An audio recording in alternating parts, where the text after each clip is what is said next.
Sayyidina Muhammadin wa ala alihi wasahbihi ajma'in. Segala puji bagi Allah yang telah memberikan sebaik-baik nikmat berupa nikmat iman dan nikmat Islam. Salawat dan salam serta doa keselamatan selalu kita limpah curahkan pada baginda Nabi Muhammad SAW beserta keluarga dan para sahabat-sahabat. Rabbi shrah li sadri wa yassir li amri wahlul 'uqdatam min lisani yafqahu qawli.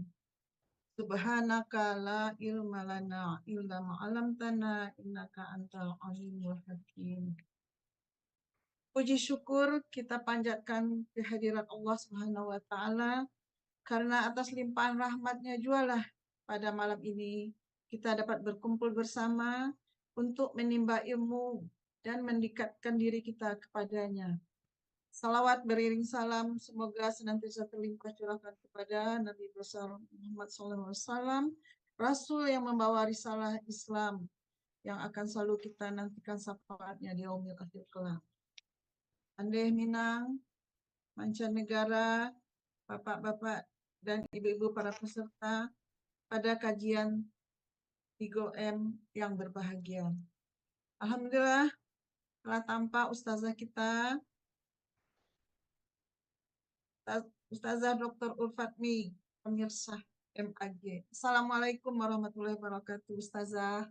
Waalaikumsalam warahmatullahi wabarakatuh. Semoga Ustazah sehat selalu. Begitu Amin. juga Mande Ben dan Mande yang hadir di sini bersama kita. Baiklah, selanjutnya kita masuk kepada diawali dengan pembacaan kitab suci Al-Quran untuk melembutkan hati kita. Insyaallah nanti akan disampaikan oleh Mande Sofida. Ayat yang akan dibacakan Mande Sofida Yanti SHMH dan sari tilawah yang akan dibacakan oleh Mande Dila Fauziah Zulfatmi. Insyaallah Mande Sofida akan membacakan kalam ilahi surat Al-Fat ayat 29. Pada Mande Fida kami persilahkan dan Mande Dila kami persilahkan kepada. Terima kasih. Assalamualaikum warahmatullahi wabarakatuh. Waalaikumsalam warahmatullahi wabarakatuh. A'udzu billahi minasyaitonir rajim. Bismillahirrahmanirrahim. Muhammadur Rasulullah walladzina ma'ahu أشداء على الكفار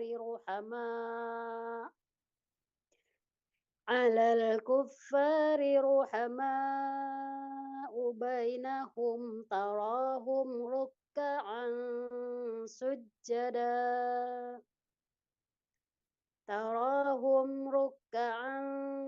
سجدا يبتغون فضلا من الله ورضوانا سيماهم في وجوههم من أثر السجود ذلك مثلهم في التوراة ومثلهم في الإنجيل كزرع أخرج شطأه فآزره فاستغلظ فاستوى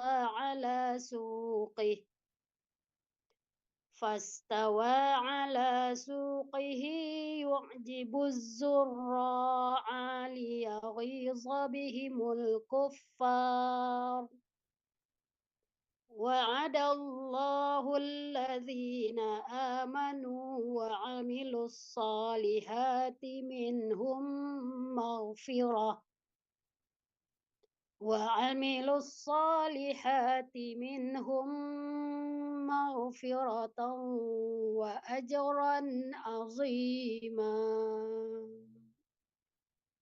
Assalamualaikum warahmatullahi wabarakatuh.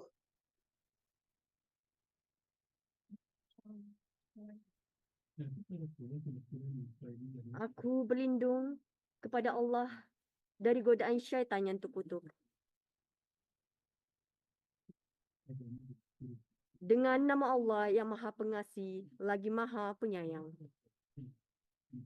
Muhammad itu adalah utusan Allah dan orang-orang yang bersama dengan dia adalah keras terhadap orang-orang kafir, tetapi berkasih sayang sesama mereka.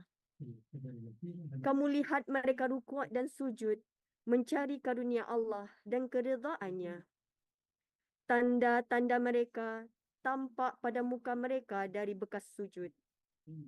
Demikianlah sifat-sifat mereka dalam Taurat dan sifat-sifat mereka dalam Injil, iaitu seperti tanaman yang mengeluarkan tunasnya, maka tunas itu menjadikan tanaman itu kuat, lalu menjadi besarlah dia dan tegak lurus di atas pokoknya. Tanaman itu menyenangkan hati penanam-penanamnya, karena Allah hendak menjengkelkan hati orang-orang kafir dengan kekuatan orang-orang mukmin.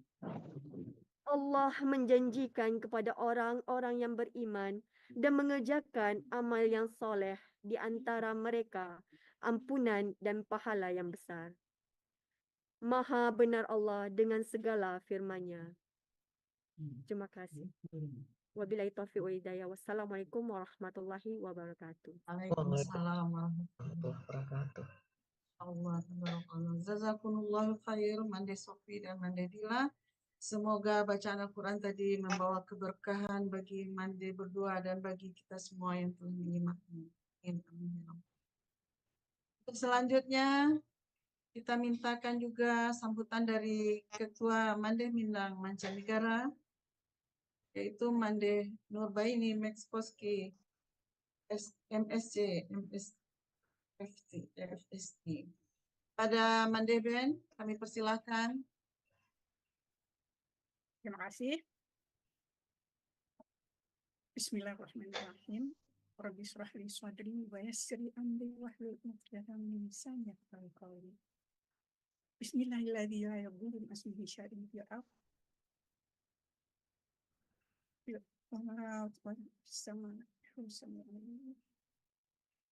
Assalamualaikum warahmatullahi wabarakatuh.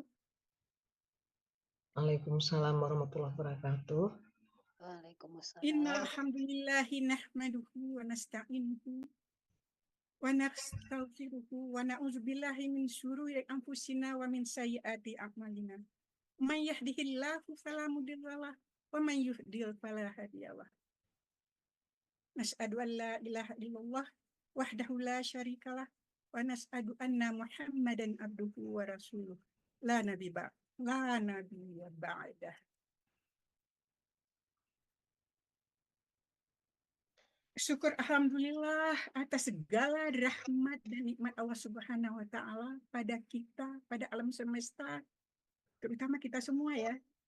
Kita yang diciptakan hamba Allah yang lebih sempurna, lebih mulia dari segala ciptaannya. Alhamdulillah atas keberadaan kita semua di sini, karena redha Allah jugalah makanya hati kita terbuka untuk hadir di sini. Semua kita mendapatkan pahala. Amin ya rabbal alamin.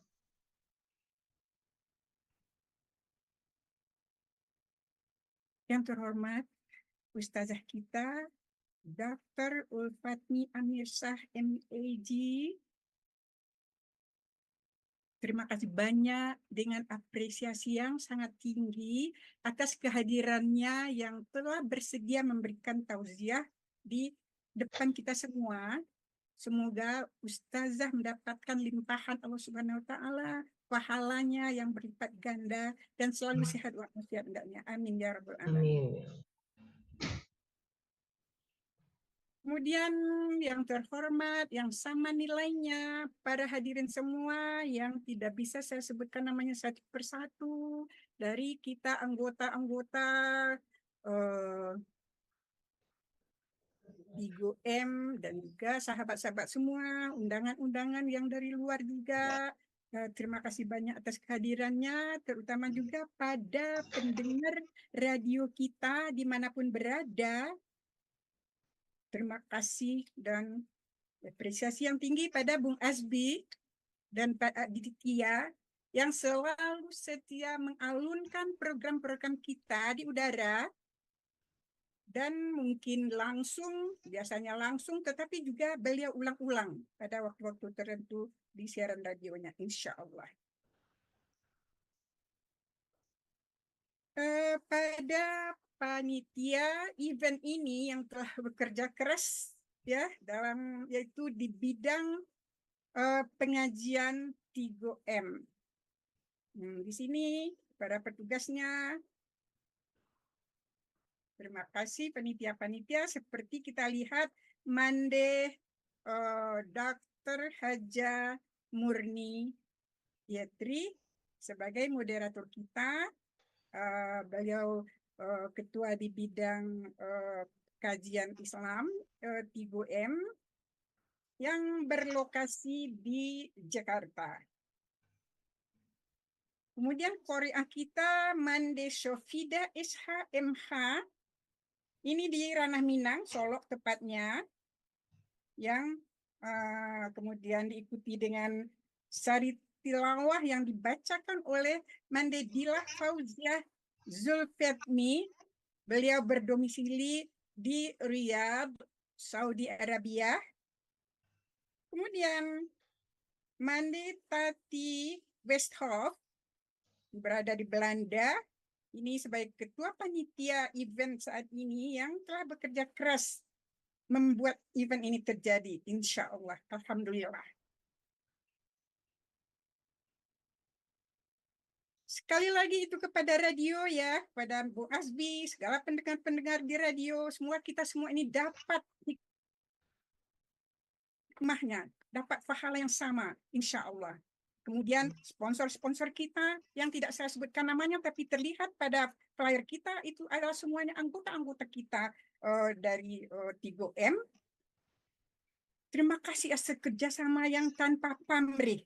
Basamu kita maku menjadi basamu dalam satu kata. Syukur alhamdulillah kita telah diberi kesempatan untuk mengadakan peringatan Maulid Nabi besar Muhammad SAW saat ini, yang mana memperingatinya ini juga ada suatu amal ibadah. Jadi otomatis kita itu akan mendapat pahalanya, insya Allah. Yang mendengar, yang menyelenggarakan, yang hadir saat ini, yang sambil tiduran dengarnya, semua kita semua mendapat hikmah dan pahalanya. Amin. Kelahiran Rasulullah SAW yang membawa cahaya terang dari zaman kegelapan, zaman jahiliyah kepada peradaban Islam yang terang benderang. Masya Allah. Ini adalah nikmat yang tak ternilai, terutama pada kita ibu-ibu, perempuan-perempuan, wanita-wanita, mandi-mandi semua. Bayangkan di zaman jahiliyah kaum perempuan yang diperlakukan semena-mena sebagai materi. Kaum wanita yang dijajah dan terjajah. Subhanallah, Maha Suci Allah. Allah tidak sia-sia. Rasulullah SAW telah mengangkat derajat kaum wanita. Tanpa kelahiran Prophet Muhammad SAW, kita tentu kaum wanita ini tidak akan berpendidikan seperti sekarang, tidak akan berkarya seperti sekarang.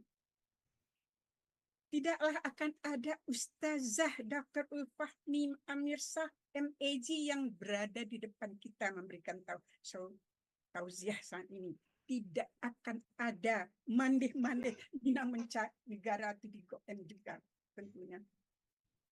Semoga kita semua sebagai Allah pilihan, sebagai pilihan Allah. Mayyahdihillah fala mudhallalah. Semoga kita ini tidak disesatkan Allah lagi. Semua kita telah mendapat petunjuknya. Pilihan Allah.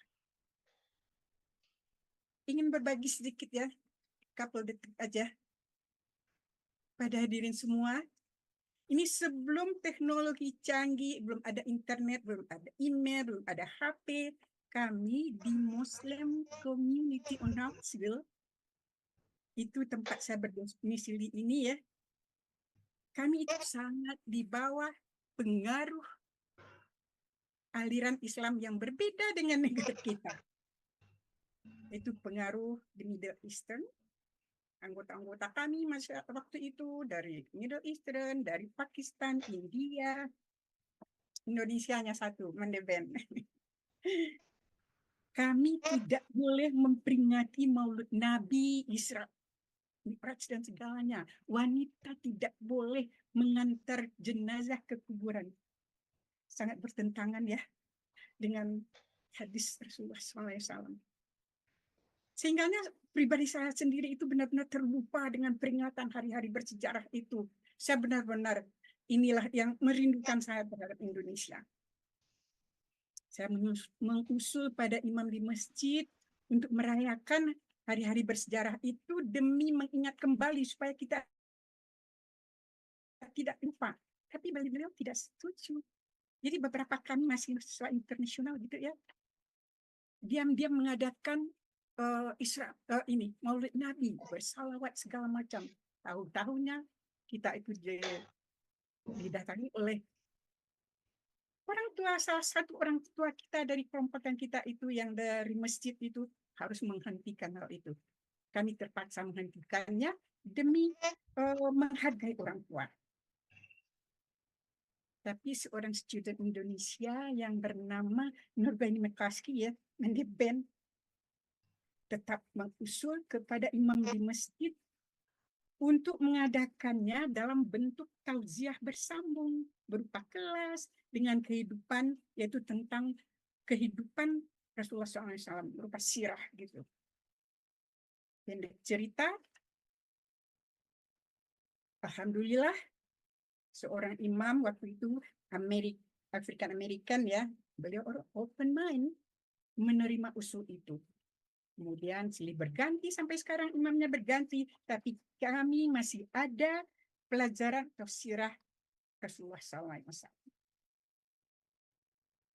Kemudian alhamdulillah dengan teknologi tinggi, semua ilmu sudah tersebar di mana-mana. Sampailah dengan kita program perspiritual ini di wadah 3M dan lain-lain. Kami minoriti Muslim ini justru perjuangan. Tapi Amerika adalah wadah yang cocok dan tempat beribadah berdakwah, tempat yang tepat, free country, free speech, negara imigran untuk siapa saja, bebas berbicara. Justru adalah wadah yang tepat untuk berdakwah. Merugilah kita kalau tidak melakukannya. Jadi jangan dibayangkan ya kehidupan di negara modern maju seperti Amerika ini, jangan dibayangkan Hollywoodnya yang glamour, tetapi Muslim Amerika justru lebih konservatif dari Muslim Indonesia, termasuk dalam berbusana. Tetapi tentu ada ya yang tidak, yang ada juga samalah. Tetapi Muslim Indonesia lebih konservatif dari Muslim Amerika lebih konservatif daripada Muslim Indonesia. Bagaimanapun kita sebagai umat Islam, dimanapun kita berada, wajib mengikuti kehidupan yang Islami. Meneladani kehidupan Rasulullah. Nah, di sini poinnya kita mengadakan celebration ini, gitu ya. Dari kehidupan beliau sebagai anak-anak, sebagai seorang bapak, bahkan sebagai seorang suami. Bahkan dunia pun mengakui sosok Rasulullah, the first of 100, the most influenced people in history. Oke, in history. Allahu Akbar. Tidakkah kita bangga dengan Islam? Tidakkah kita bangga dengan Rasulullah SAW? Anyway, mari kita dengarkan selanjutnya ya. Ustaz kita Dr. Ulfatnia dengan tausiah beliau. Untuk itu waktu saya kembalikan kepada moderator. Wattaufiq wal hidayah. Assalamualaikum warahmatullahi wabarakatuh. Waalaikumsalam warahmatullahi wabarakatuh. Terima kasih kami sampaikan kepada Mandeben yang telah menyampaikan perjuangan beliau di negeri orang.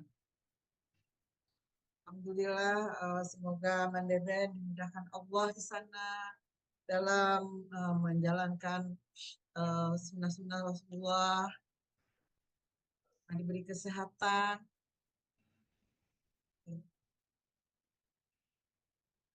Selanjutnya sampai kita pada acara yang kita nantikan, yaitu Minimat Tausiah yang akan disampaikan oleh Muhtaram guru kita Ustazah Dr. Ulfatnia Amirsah MAG dengan tema yang sangat penting dalam kehidupan kita dan keluarga serta kaum muslimin muslimat pada umumnya, yaitu temanya kembali kepada tuntunan Allah Subhanahu wa taala dan Rasulullah sallallahu alaihi wasallam dalam menyikapi berbagai masalah. Afwan Ustazah, ini tadi didistribusi juga undangan, jadi ada peserta yang baru. Izinkan sedikit mengenalkan profil singkat tentang Ustazah. Di mana Ustazah kita Dr. Ulfatni masih aktif sebagai dosen di UIN, Universitas Islam Negeri Imam Bonjol Padang.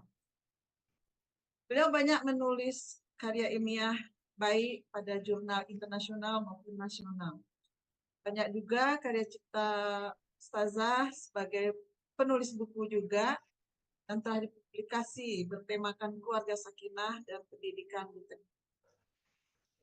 Termasuk bakat Ustazah juga dalam menciptakan lagu pop Islami pada anak-anak, untuk anak-anak dan kehidupan masyarakat, serta pengalaman sebagai narasumber yang berkiprah luas baik di tingkat internasional, nasional maupun lokal, di berbagai instansi, organisasi, majelis taklim. Dan Ustazah banyak aktif juga di berbagai kegiatan ilmiah dan organisasi dengan jabatan inti. Sungguh sangat beruntung kita dari Madeh Minang Mancanegara ini dapat kesempatan di tengah padatnya aktivitas Ustazah, kita dibersamai oleh Ustazah Dr. Ulfatni. Kami aturkan terima kasih atas waktu yang telah Ustazah alokasikan dalam mengisi kajian rutin di Tigoin ini. Afan juga untuk kenyamanan kita bersama, kita menyimak tausiah ini, kami mute ya, kami izinkan kami mute mic-nya Mande-Mande, Bapak-Bapak semua. Kita nanti akan membuka sesi tanya jawab setelah tausiah selesai. Mande yang tidak bertanya bisa menulis di kolom chat atau langsung dengan raise hand. Baiklah, kepada Ustazah. Ustazah.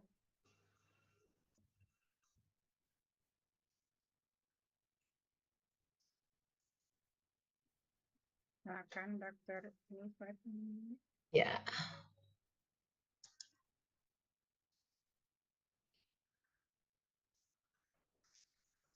Assalamualaikum warahmatullahi wabarakatuh. Waalaikumsalam warahmatullahi wabarakatuh. Alhamdulillahirabbil alamin. Wassalatu wassalamu ala asyrafil anbiya'i wal mursalin wa ala alihi wa sahbihi ajmain.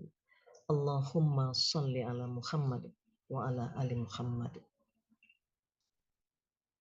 Mandeh Ben yang kita cintai, mandeh-mandeh yang hari ini hadir via Zoom, yang tidak dapat kami sebutkan satu persatu, dan seluruh pendengar kita yang ada di radio yang kita sayangi. Alhamdulillah, kita bersyukur pada Allah pada malam ini kita diberi kesempatan oleh Allah untuk menghadiri acara ini. Tentunya kita berdoa dan kita berharap semoga dengan mengikuti acara ini akan bertambah implementasi dari cinta kita kepada Rasulullah. Karena Rasulullah itu ingin dicintai umatnya, tapi tidak cukup hanya dengan membaca salawat saja.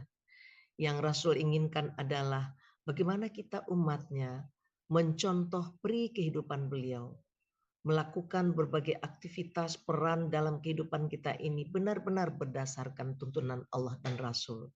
Mudah-mudahan dengan adanya acara ini semakin hari kita akan semakin tersentuh untuk dapat meningkatkan kualitas ibadah dan amal soleh kita, untuk dapat menjalankan peran kita terus menjadi lebih baik hari ini dan hari berikutnya.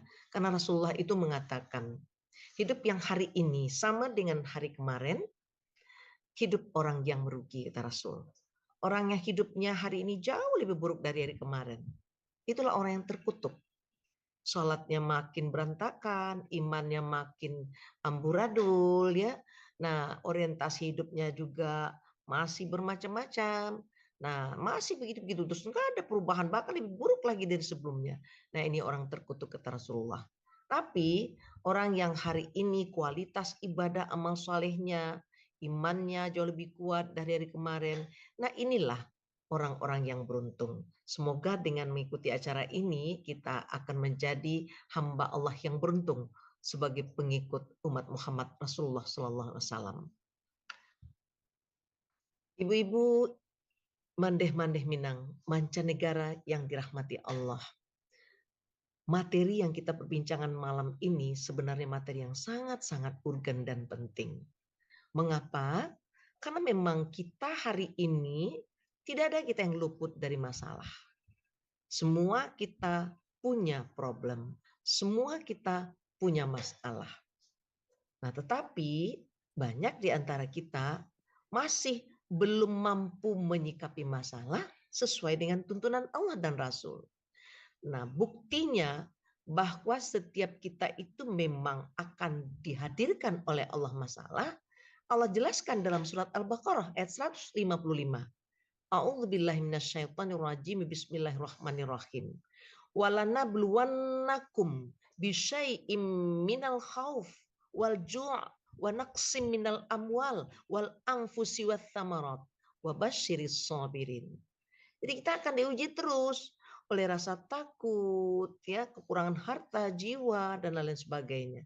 Nah, ini bentuk ujian Allah kepada kita, gitu. Dan tidak ada satupun manusia yang luput dari ujian-ujian ini. Hanya saja Allah itu memberikan ujian gak sama pada setiap orang. Jadi mungkin Mandeh Ben diberikan dalam bentuk lain ujiannya ini, nanti Mandeh Munir lain lagi ujiannya, saya lain lagi ujiannya. Kenapa? Karena memang Allah tegaskan lagi dalam surat Baqarah ayat 286 terakhir itu, la yukallifullahu nafsan illa wus'aha. Kemampuan kita menghadapi ujian itu beda-beda. Karena itu Allah beri ujian itu tidak sama, karena kemampuan kita juga tidak sama menyikapi ujian. Nah, Mandeh Minang yang dirahmati Allah. Kita hari ini mau melihat bagaimana sebetulnya seorang mukmin itu menyikapi masalah. Sesungguhnya dalam satu hadis Rasulullah sudah menjelaskan itu, bahwa kita harus mencontoh bagaimana seorang mukmin menyikapi masalah. Ketika ya seorang mukmin itu benar-benar mengagumkan ketika dia mendapat kebaikan, ya, maka dia mendapat kesenangan, dia mendapat kebaikan, dia bersyukur. Tapi ketika ia mendapat ujian, ditimpa kesusahan, maka dia bersabar. Dia merasakan, iya, ujian itu adalah baik untuknya. Nah, mengapa demikian orang mukmin? Karena memang Allah mengatakan orang yang diuji itu adalah orang yang dekat dengan kasih sayang Allah.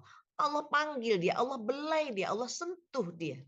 Sehingga ketika dapat ujian itu, wow, dia merasa makin dekat dengan Allah. Dia merasakan betul-betul sangat membutuhkan Allah. Nah, ini hidupnya orang mukmin. Nah, sekarang mari kita lihat, ya, bagaimana masalah itu terjadi dalam hidup kita. Biasa masalah itu muncul ketika apa yang kita harapkan, yang kita rencanakan, ternyata nggak terwujud. sesuai dengan apa yang kita harapkan. Nah, tapi kita merasa apa yang kita harapkan tadi, apa yang kita rencanakan itu adalah sesuatu yang baik. Nah, kita lupa bahwa sebenarnya Allah tegaskan gitu. Apa yang baik menurut kamu, kata Allah, belum tentu baik menurut aku. Nah, apa yang tidak baik menurut kamu belum tentu baik menurut aku. Tapi apa yang baik menurut Allah itu pasti baik untuk manusia. Nah, hanya saja manusia seperti apa yang bisa mengambil hikmah dari sesuatu yang ditimpakan Allah kepadanya. Nah, mari kita lihat bagaimana sebetulnya tuntunan Al-Quran, mandeh-mandeh, dan hadis, ya. Bagaimana seharusnya kita menyikapi masalah. Selama ini mungkin kita fokus bagaimana masalah itu kita cari solusinya dengan mengandalkan otak kita saja. Nah, kita menganggap kita sudah sangat-sangat perfect. Nah, padahal sebenarnya ada beberapa hal yang kita abaikan ketika kita ingin menyelesaikan masalah, sebenarnya itu harus kita lakukan. Apa itu? Pertama, kita harus berikhtiar. Kedua, kita harus tingkatkan rasa syukur. Yang ketiga, kita harus memperbanyak doa. Yang keempat, kita bersabar dan ridha menerima ketentuan Allah. Dan yang terakhir, baru kita bertawakal kepada Allah. Mari kita lihat satu persatu. Ikhtiar di dalam Islam itu satu hal yang sangat penting. Nggak bisa kita memanjatkan doa saja pada saat kita punya masalah. Kita berdoa kepada Allah. Siang malam kita berdoa, tahajud kita berdoa. Setiap saat kita berdoa. Tapi kita tidak melakukan ikhtiar apa-apa. Maka masalah kita juga tidak akan selesai. Doa kita juga tidak akan dijabah oleh Allah. Lihat ini dalam surat Ar-Ra'du ayat 11. Nah, sekarang kita mencoba membedah satu persatu. Ikhtiar seperti apa sih yang diinginkan Allah kita lakukan? Ketika kita punya masalah itu banyak sekali contohnya. Misalnya kita punya suami itu tidak memberikan ketenangan batin kepada kita. Dengan sikapnya yang egois, dengan dia yang pelit, ya dia yang kasar gitu ya.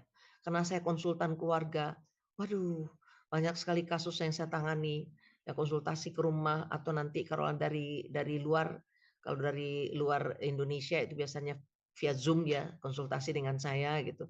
Itu banyak sekali masalah-masalah.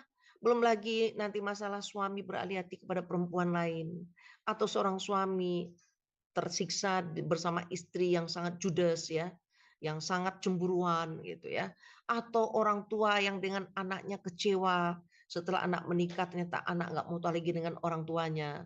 Banyak sekali masalah, belum lagi antara adik dan kakak ya. Nah, ini orang tua dan anak saja saya pernah menyelesaikan kasus orang tua dan anak udah 10 tahun nggak teguran. Nah, ini nggak teguran, coba bayangkan 10 tahun nggak teguran. Nah, apa yang salah di antara yang kedua orang ini? Lama itu prosesnya, ada mungkin sekitar 2 bulan. Saya mencoba membantu sampai akhirnya memang hati mereka bertemu kembali atas izin Allah. Nah, ada lagi misalnya kasusnya seorang istri gitu ya, ketika dia mendapatkan tekanan dari pihak suami gitu. Kemudian pada akhirnya dia mau cerai, tapi suami nggak mau cerai. Nah, ini anehnya itu kasus itu terjadi suami udah 65 tahun, istri 63 tahun. Baru pada saat itu mereka mau bercerai. Nah, ini contoh kasus itu. Kenapa? Nggak bisa lagi mengendalikan, terlalu banyak catatan-catatan kelemahan suaminya yang dia tidak bisa lagi memaafkan. Nah, ini contoh kasus. Jadi masalah itu banyak. Nah, mari kita lihat. Apapun masalah yang kita hadapi, ikhtiar kita yang pertama adalah mari kita lakukan muhasabah. Apakah hubungan kita dengan Allah sudah baik-baik saja atau sedang tidak baik-baik saja? Nah, contoh ibu-ibu, contoh mande-mande. Kita selama ini sholat, tapi sholat kita nggak pernah kita koreksi. Apakah sholat kita ada benar atau belum? Nah, rukunnya, tata caranya sudah benar atau belum? Ketika kita sholat kita itu masih sebuah ritualitas atau sudah merupakan sebuah kebutuhan, ya sholat yang kita lakukan itu benar-benar ada dampak kepada ketenangan batin kita. Sudahkah sholat itu kita pahami arti dari ayat yang kita baca dalam sholat? Nah, contoh ini mandeh-mandeh ya. Saat kita duduk antara dua sujud, kita membaca Rabbighfirli warhamni wajiburni warfa'ni warzuqni wahdini wa'afini wa'fu anni. Ini dari sisi tajwidnya semuanya itu mad asli. Itu satu itu. Yang kedua, ini doa-doa utama. Ketika kita sholat, kita melakukan sholat 5 waktu. Tapi ketika duduk antara dua sujud itu kita membacanya Rabbighfirli warhamni wajiburni warfa'ni warzuqni wahdini wa'afini wa'fu anni. Itu apa artinya kita berdialog dengan Allah? Ini kan kita bermohon. Ya Allah, ampuni dosa hamba ya Allah. Kasihanilah hamba ya Allah. Dengan segala kekurangan hamba, keterbatasan hamba ya Allah. Wajiburni, tutuplah aib hamba ya Allah. Warfa'ni, angkatlah derajat hamba ya Allah, mulia di sisimu ya Allah. Warzuqni, berilah hamba rezeki yang halal, yang berkah ya Allah, lagi baik. Wahdini, tunjuki hamba ya Allah, jangan sesatkan hamba. Wa'afini, ya Allah, tolong ya Allah, sehatkan hamba lahir dan batin, jasmani dan rohani. Wa'fu anni, ya Allah, hapuskan semua dosa-dosa dan kesalahan hamba ya Allah. Ini permohonan loh kepada zat yang maha besar, yang menguasai hidup kita. Bagaimana sholat kita kok seperti itu? Gitu. Itu contoh. Nah misalnya mulai lagi kita dari Allahu Akbar, takbir. Sudah benarkah itu kita membaca Al-Fatihah itu? Padahal itu semua adalah dialog kita dengan Allah. Mulai kita membaca Alhamdulillahi Rabbil Alamin. Allah menjawab langsung. Oh, hambaku memuji aku. Ar-Rahmanir Rahim. Yang maha pengasih lagi maha penyayang. Oh, hambaku memujaku lagi. Lalu kita memanjatkan lagi. Malik Yaumiddin sampai ke Iyyaka na'budu wa iyyaka nasta'in. Hanya kepada Engkaulah ya Allah kami menyembah dan kami memohon pertolongan. Sampai di situ kita berhenti. Boleh kita panjatkan dalam hati kita semua yang kita inginkan, yang kita harapkan kepada Allah dalam bahasa kita. Tapi tidak kita keluarkan dengan mulut. Ucapkanlah sepuas-puasnya. Sampai kita udah minta, hanya kepada Engkau kami menyembah dan kami minta tolong. Yang kita minta tolong itu apa? Jangan lanjut ke ihdinas siratal mustaqim dulu. Nah, sampai nanti kepada amin. Allah jawab. Ketika kita minta, ya Allah, kabulkan permohonan hamba ya Allah. Allah jawab, bagi hambaku apa yang diinginkannya. Ini enggak. Baca Al-Fatihah saja juga enggak ada jiwanya. Sampai kepada amin. Jadi hanya sebuah bacaan ritualitas. Enggak ada zuknya. Ya termasuk mandi-mandi kalau kita umrah, kalau kita haji.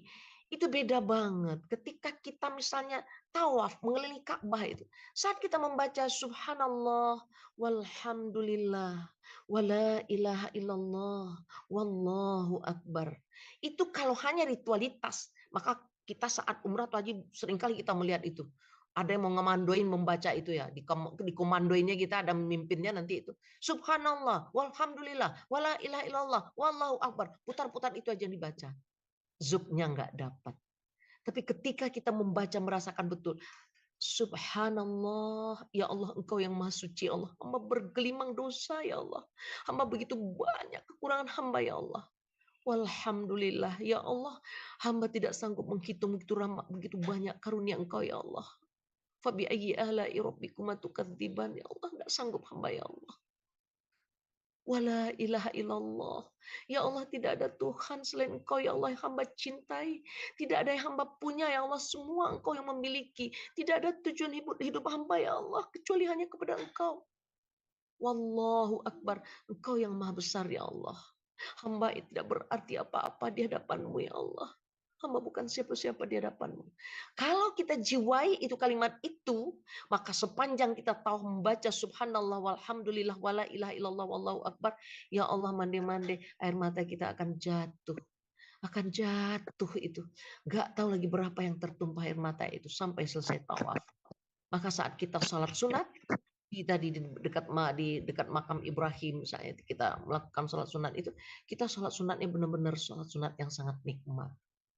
Nah, ini udah benar nggak ini? Hablum minallah kita, ibadah kita saja dulu kita koreksi, udah benar nggak?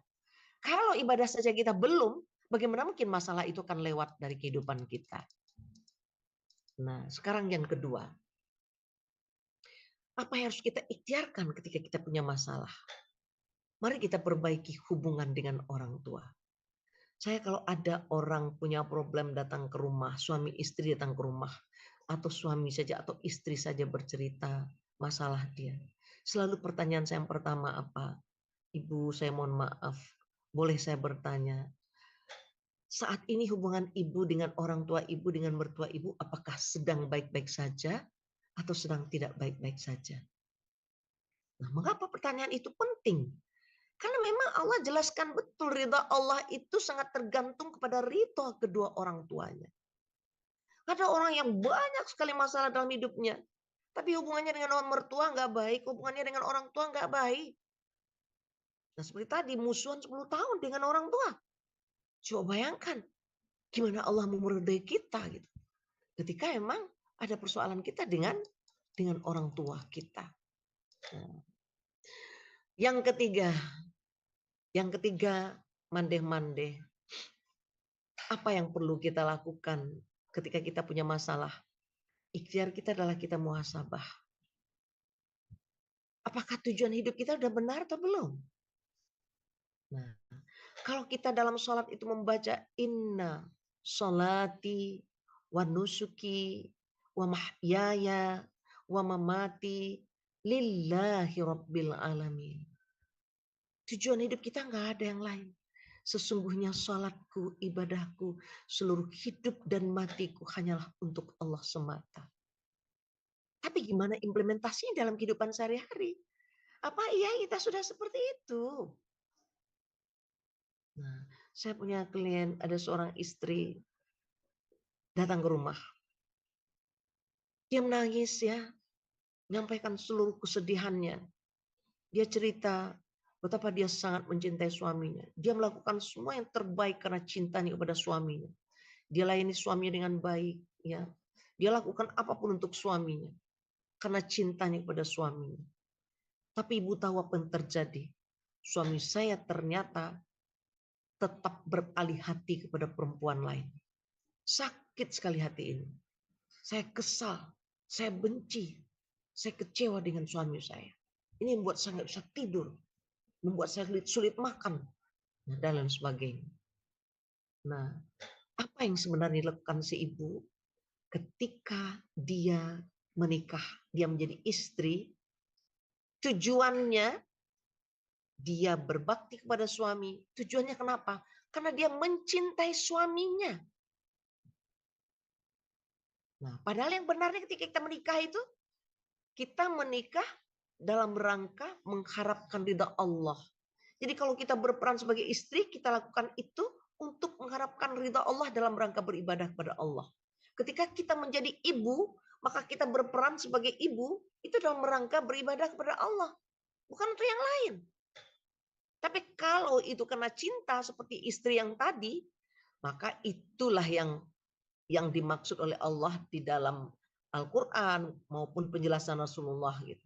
Enggak boleh mencintai apapun melebihi cinta kepada Allah. Kenapa?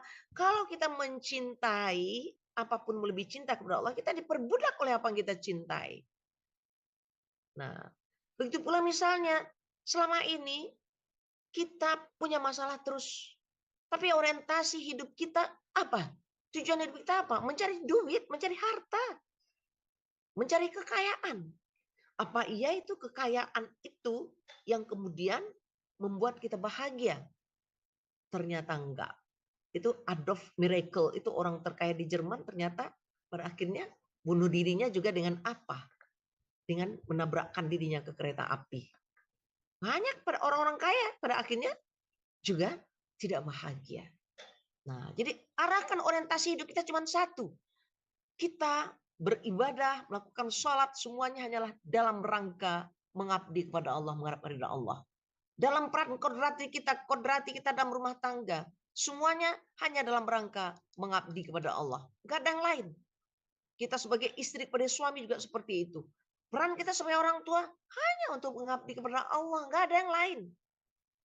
Peran kita juga sebagai kalimatullah di masyarakat. Apakah itu sebagai dosen, sebagai guru, ya, sebagai dokter, sebagai apapun peran kita. Semuanya itu hanyalah dalam rangka mengabdi kepada Allah. Nah, ketika arah hidup kita cuma satu dalam rangka mengabdi kepada Allah dan beribadah kepada Allah, maka pada saat itu kita akan terhindar dari beberapa masalah-masalah yang akan mengganggu kejiwaan kita. Baik, Mandeh Minang Mancanegara. Yang keempat, apa yang menyebabkan masalah itu terjadi tapi tetap tidak selesai? Karena kita tidak melakukan muhasabah juga. Ikhtiar melakukan muhasabah untuk apa? Memperbaiki peran kodrati kita dalam keluarga. Ketika kita melihat pasangan kita dengan segala kelemahan-kelemahannya, kita kesal, kita kecewa. Tapi kita lupa introspeksi diri kita. Apakah kita sudah menjadi yang terbaik untuk dia? Atau kita juga masih punya banyak kekurangan kita yang kita biarkan? Kita hanya menuntut dia itu harus sempurna. Padahal nobody perfect. Nggak ada satupun manusia yang sempurna. Karena manusia ini ciptaan. Maka mari kita berbenah gitu. Kalau itu masalah dalam rumah tangga kita, oh suami selingkuh. Ada apa dengan perselingkuhan ini? Peran saya sudah baikkah sebagai istri ini? Adakah yang harusnya saya jalankan lagi? Apakah yang kurang yang saya lakukan dalam peran saya? Ketika anak-anak ternyata menjadi durhaka kepada kita. Kita harus muhasabah lagi. Bagaimana peran kita sebagai orang tua? Sudahkah benar kita mendidik anak-anak kita? Jadi kalau ada anak itu empat model dalam Al-Quran itu. Satu, anak-anak sebagai perhiasan hidup. Kata Allah. Itulah anak-anak yang dia tumbuh besar. Tapi dia cuma membuat orang tuanya bangga. Anakku jadi dokter, anakku jadi hakim, anakku jadi ini itu. Tapi anak tadi sholatnya aja tidak selesai, baca Quran juga jarang, pandai juga enggak baca Quran, ya aktivitas hidupnya juga tidak semuanya sesuai dengan ajaran Allah dan Rasul. Nah itu namanya anak sebagai perhiasan dunia aja. Enggak ada untungnya ini untuk orang tua. Yang kedua anak sebagai ujian. Kita punya anak, tapi masing-masing anak tuh bikin masalah aja yang bikin kita sakit hati, kecewa, spor jantung dan segala macam. Ada anak sebagai musuh. Nah, itulah dia anak yang membunuh orang tua gitu ya. Nah, yang benar itu anak dalam surat Al-Furqan ayat 74, yaitu anak yang soleh. A'udzubillahi minasyaitonirrajim. Bismillahirrahmanirrahim. Walladzina yaquluna rabbana hab lana min azwajina wa dzurriyyatina qurrata a'yun waj'alna lil muttaqina imama. Nah, apa kata Allah di situ? Hamba-hamba Allah yang pilihan itu selalu bermohon, ya Tuhan kami, anugerahkanlah kepada kami istri-istri dan anak cucu keturunan kami sebagai biji mata yang menyejukkan jiwa kami. Jadikanlah kami imam bagi orang-orang bertakwa. Nah, ini anak yang soleh. Nah, mari kita introspeksi dulu. Kenapa anak itu begini? Apakah memang kita yang salah tidak melaksanakan pendidikan sesuai dengan pendidikan Islam yang benar dalam rumah tangga? Makanya anak jadi seperti ini. Nah, ini penting kita lakukan. Apa yang telah kita jalani ini sudah benar atau belum? Ikhtiar yang kelima adalah perbaiki pemahaman kita tentang hakikat iman. Iman itu enggak hanya syahadat yang kita lancar ucapkan di mulut. Tapi syahadat itu harus membawa pengaruh, ada implementasi kepada hidup kita. Nah, karena itu dasar-dasar keimanan, pokok-pokok keimanan. Kalimat la ilaha illallah itu hakikatnya dalam banget. Apa contohnya? Ya, kita nggak boleh mencintai apapun lebih cinta kepada Allah. Anak cuma titipan kok. Semua punya Allah, suami titipan, nggak kita yang punya. Jadi nggak boleh mencintai apapun. Harta juga bukan kita yang punya. Cuman titipan. Tidak boleh melebihi cinta kita kepada Allah. Ketika kita mencintai manusia, mencintai harta, mencintai apapun yang bersifat materi, kita akan diperbudak oleh apa yang kita cintai. Nah, sudahkah kita ini memahami bahwa iman itu kita pahami nggak ada yang menjaga dan melindungi kita selain dari Allah Subhanahu wa taala.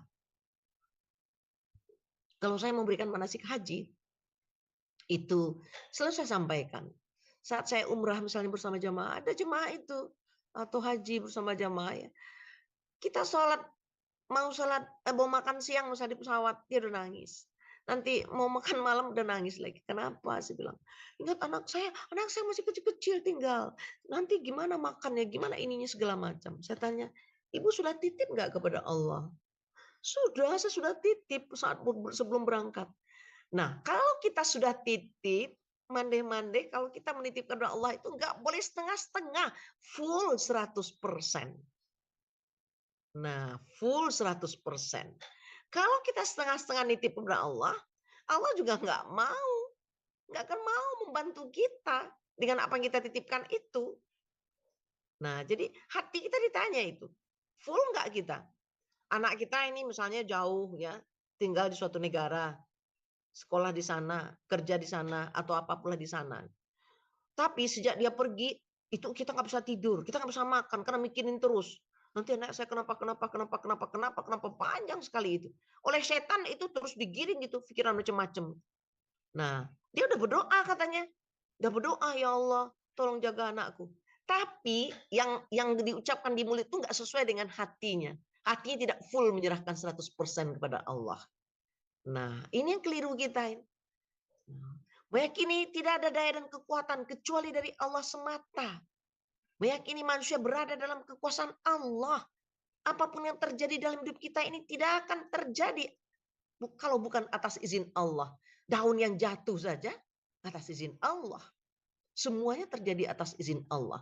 Jadi jangan mengkambing hitamkan yang macam-macam. Jangan mengkambing hitamkan yang macam-macam. Mande-mande ya. Sering kita mengkambing hitam. Kalau suatu terjadi kambing hitam, cari kambing hitamnya itu. Wow, macam-macam lah itu. Nah, yang pasti sebagai orang beriman, hal yang pertama kita sadari dulu adalah ini terjadi atas izin Allah. Nah, boleh kita lakukan hal lain, tapi itu dulu hakikat imannya kita harus kita tanamkan demikian. Nah, ikhtiar yang keenam. Mengapa ketika kita punya masalah itu, kita nggak pernah mau melakukan muhasabah. Kita coba muhasabah. Ini silaturahmi kita dengan sama manusia udah baik atau belum? Cuma seperti tadi, ada orang beradik kakak nggak teguran. Ya, udah bertahun-tahun. Ibu dan anak nggak teguran 10 tahun. Coba bayangkan, dengan satu orang saja kita nggak berteguran, sengaja kita memusuhi dia gitu. 3 hari saja, lebih dari 3 hari itu kita sudah dilaknat oleh Allah, dihukum berdosa. Doa kita tidak lagi diijabah oleh Allah. Apalagi dengan begitu banyak orang-orang yang bermusuhan dengan kita. Karena mulut kita, karena kata-kata kita, karena sikap-sikap kita. Nah, ini salah satu yang menyebabkan masalah itu tidak akan pernah lepas dari diri kita. Karena apapun doa kita kepada Allah untuk meminta agar keluar dari masalah, tidak akan dijabah oleh Allah. Nah, ini dia kata Rasulullah, ini doa seseorang akan dikabulkan selama dia tidak berbuat dosa dan memutus silaturahim. Nah, ini yang jarang juga ini kita sadari dengan baik.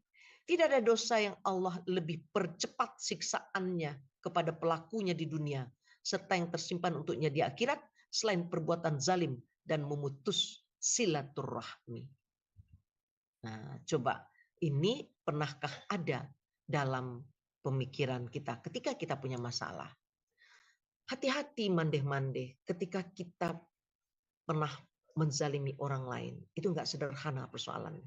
Kita harus meminta maaf, kita harus meminta ampun kepada Allah, dan kita juga harus minta maaf kepada sama manusia. Kalau makin banyak orang kita zalimi, maka kita di akhirat kelak bisa termasuk menjadi orang yang bangkrut. Nah, ini seperti kata Rasulullah dalam hadis riwayat Muslim ini. Orang yang bangkrut itu adalah orang yang pada hari kiamat. Nah, kita Ya rajin orang ini, puasanya rajin, sholatnya rajin. Dia bawa semuanya itu. Lalu ketika dia berhadapan dengan Allah di hari kiamat nanti, dia bertanya kepada Allah, mana dia pahala sholatku, puasaku, zakat, dan segala macam yang kulakukan itu. Nah, oleh Allah apa yang dilakukan? Ketika dilihat amal solehnya, dilihat pula amal buruknya, ada si A yang dicaci makinya. Dipindahkan pahala kepada si A. Ada si B yang dituduhnya macam-macam. Dipindahkan pahalanya ke si B. Nanti ada si C nanti yang difitnahnya. Dipindahkan pula kepada si C. Ada si D nanti yang digunjingnya. Dipindahkan lagi. Ada lagi yang lain disakiti perasaannya atau dizalimi dalam bentuk perbuatan. Dipindahkan kepada orang-orang tersebut. Sampai habis itu semua pahalanya. Tidak ada lagi pahala yang tersisa. Nah, inilah orang-orang yang bangkrut. Nah, kenapa kita bisa mengabaikan itu? Urusan hablum minan nas kita yang rusak dengan sama manusia dari waktu ke waktu. Nah, kemudian selain ikhtiar yang pertama tadi dengan beberapa poin-poin, yang kedua kita harus tingkatkan rasa syukur kepada Allah. La in syakartum la azidannakum wa la in kafartum inna adzabi lasyadid. Itu surat Ibrahim ayat 7, diancam oleh Allah bahwa kita harus menjadi orang yang pandai bersyukur. Jika tidak pandai bersyukur, maka nikmatku sangat pedih, kata Allah. Tapi jika kita pandai bersyukur, maka akan kutambah nikmatku. Sering kita ketika punya masalah, ini contoh mande-mandeh ya. Seorang istri datang kepada saya mengeluh, suami saya itu Bu, sepertinya saya nggak suka dengan dia Bu, kalau banyak sekali kekurangannya, 1, 2, 3 dibaca semuanya. Itu saya dengar aja itu. Udah 1 jam cerita, baru nanti saya tanya, oke Bu, tadi Bu cerita begitu banyak kekurangan suami Ibu. Kalau boleh Bu, saya tanya Bu, ada nggak Bu kelebihan kebaikan suami Ibu ya yang bisa kita tuliskan di kertas ini? Oh ada Bu, apa itu? 1 ini, 2 ini. Ternyata 3 ini, 4 ini, banyak juga kelebihan-kelebihan suaminya tadi. Enggak cuma keburukan doang yang ada gitu. Nah, jadi orang-orang yang menghadapi masalah juga sering sesungguhnya karena apa? Dia hanya melihat hal-hal yang ada hari itu seperti tadi misalnya suaminya begitu ya kan, tapi nggak melihat ada kebaikan-kebaikan yang patut dia syukuri sehingga digiring oleh setan gitu. Rasa benci itu tambah besar kepada suami, rasa benci tambah besar lagi. Begitu pula ada orang yang menderita sakit, ya dia baru menderita sakit pada umur 50. Lalu dia sudah depresi, sudah stresnya luar biasa, sudah benar-benar macam-macam ya, dia kecewa Pak, frustasi segala macam, nggak mau makan segala macam. Padahal itu sakitnya itu sakit yang dalam proses yang bisa disembuhkan. Tapi karena yang ada itu adalah rasa kecewa, rasa sedih yang berlebihan segala macam, dia tidak mensyukuri usia 4 sampai dengan usia 49 tahun. Jadi selama 49 tahun Allah kok berikan kesehatan kepada dia, berikan begitu banyak nikmat kepada dia nggak terhitung. Kok itu nggak dihitung gitu.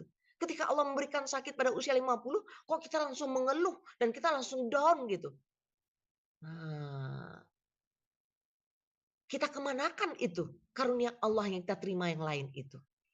Sering karena kita tidak pandai bersyukur ini, lupa bersyukur ini menyebabkan masalah itu kita rasakan, kemudian masalah itu akan membuat kita mengalami depresi, stres, dan lain sebagainya. Nah, mandeh-mandeh Minang yang dirahmati Allah. Yang ketiga, bagaimana kita menyikapi masalah. Nah, inilah dia. Kita harus memperbanyak doa kepada Allah. Kita harus memperbanyak doa kepada Allah. Berdoa, nah kita harus hati-hati. Doa kita itu harus perhatikan. Doa yang dijabah itu doa yang seperti apa. 1, adab berdoa yang benar.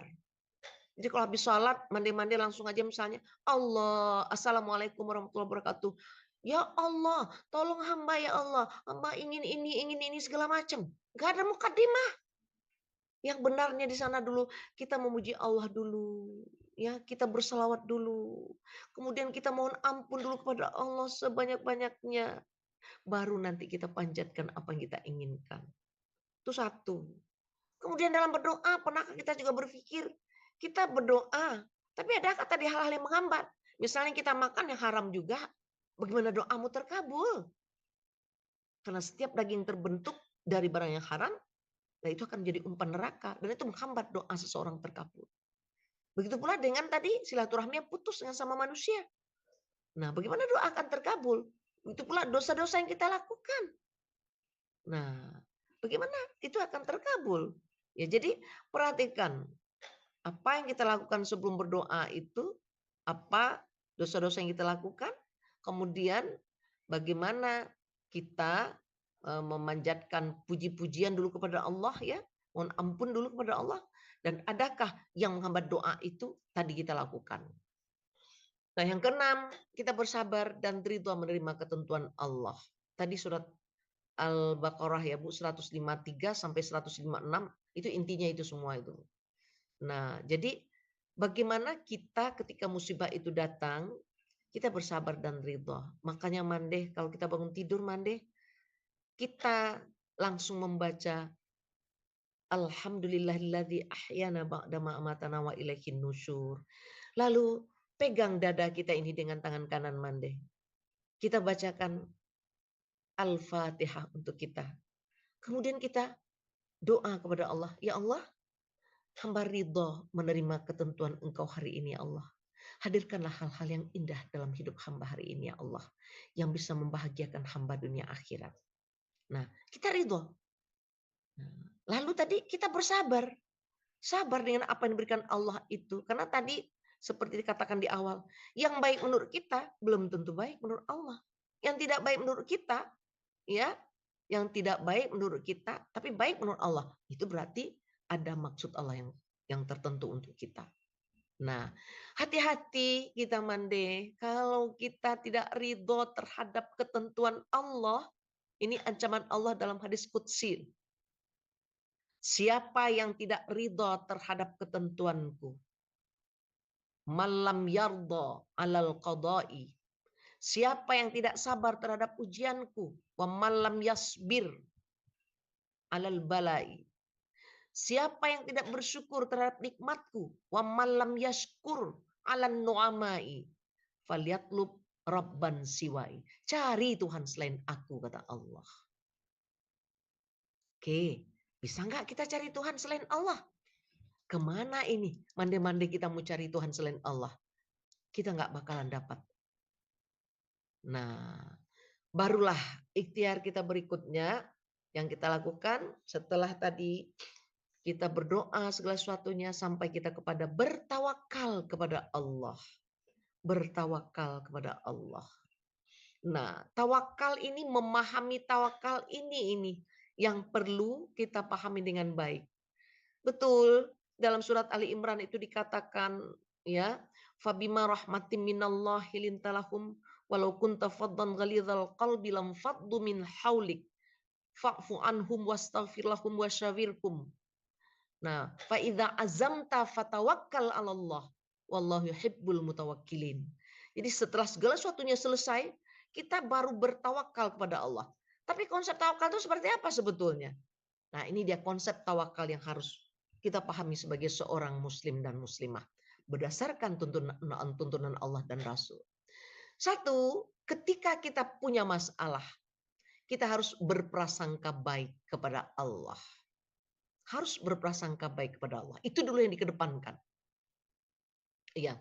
Jadi ada seorang remaja pada saat gempa di Padang itu, dia harus diamputasi. Mula-mula diamputasi di atas tumit 1 kali. Ternyata tidak berapa lama, mungkin hitungan jam habis itu, ada bakteri lagi yang di atas itu sudah ada pula. Sehingga harus diamputasi lagi dia, tambah lagi, potong lagi sampai di atas paha kakinya yang kanan. Ketika selesai operasi kaki yang kanan, ternyata bakteri tadi pindah ke kaki kiri. Itu juga diamputasi. Jadi berulang kali operasi sampai 6 kali. Akhirnya kedua-duanya kakinya tadi itu di atas paha diputus semua. Lalu waktu saya mendampingi si anak ini, apa kata si anak? Bunda katanya, kenapa Allah beri cobaan ini kepada saya? Kenapa tidak kepada yang lain? Kok berat sekali kepada saya? Sampai 6 kali dipotong kaki saya kedua-duanya. Kenapa tidak dibagi kepada yang lain? Nah, saya menggiring anak tadi untuk berprasangka baik kepada Allah. Saya katakan, sayang, kamu tahu sayang, kamu sebenarnya anak yang terpilih oleh Allah. Untuk apa? Kamu dianggap Allah kuat untuk bisa menginspirasi semua anak-anak korban gempa yang diamputasi ini bisa move on, bisa bangkit, bisa sukses walaupun keadaannya seperti ini. Maka kamu benar-benar terpilih oleh Allah. Nah, kata-kata saya, sugesti yang saya berikan itu, saya jelaskan beberapa ayat dan hadis. Ini yang kemudian memotivasi si anak. Sampai ia tamat SMA itu dia ikut pertukaran mahasiswa Indonesia Amerika. Lulus SMA dengan kaki dipontong tadi ya sampai ke atas lutut keduanya, dia juga sampai lulus di Universitas Indonesia. Selesai di UI, dia jadi programmer, bekerja di perusahaan asing. Dan pada saat itu dia katakan kepada saya, benar kata Bunda, saya menginspirasi banyak teman-teman saya supaya bangkit. Jadi apa yang diberikan Allah kepada kita itu, yang pertama itu prasangka baik dulu. Jangan prasangka buruk dulu yang kedepankan. Karena Allah itu mengikuti kemana kecenderungan hati hambanya. Nah ini harus kita pahami. Yang kedua, meyakini bahwa Allah memberi masalah sesuai kesanggupan manusia. Itu dia surat Baqarah ayat 286. Allah berikan itu karena kita sanggup. Jadi yakini diri kita pasti sanggup menghadapi. Karena kekuatan, karena bantuan Allah, pertolongan Allah. Kalau enggak Allah akan berikan ini kepada kita. Nah, yang keempat, kita yakini bahwa Allah itu memberikan jalan keluar. Itulah dia Al-Insyirah ayat 5 dan 6 itu. Inna ma'al usri yusran. Fa inna ma'al usri yusra. Jadi pasti ada jalan keluar gitu. Hanya saja menunggu saatnya. Ikhtiar kita sempurnakan, doa kita perbanyak. Nah, pasti Allah akan berikan jalan keluar. Dan jalan keluar itu pasti yang terbaik menurut Allah. Kemudian meyakini bahwa masalah akan habis pada akhirnya ketika ajal menjelang kita. Nah, ini dia. Jadi pada saatnya masalah itu akan berakhir. Kalau kita udah mati, nggak ada lagi masalah itu selesai. Kenapa kita harus pusing-pusing? Harus sampai depresi, harus sampai segala macam.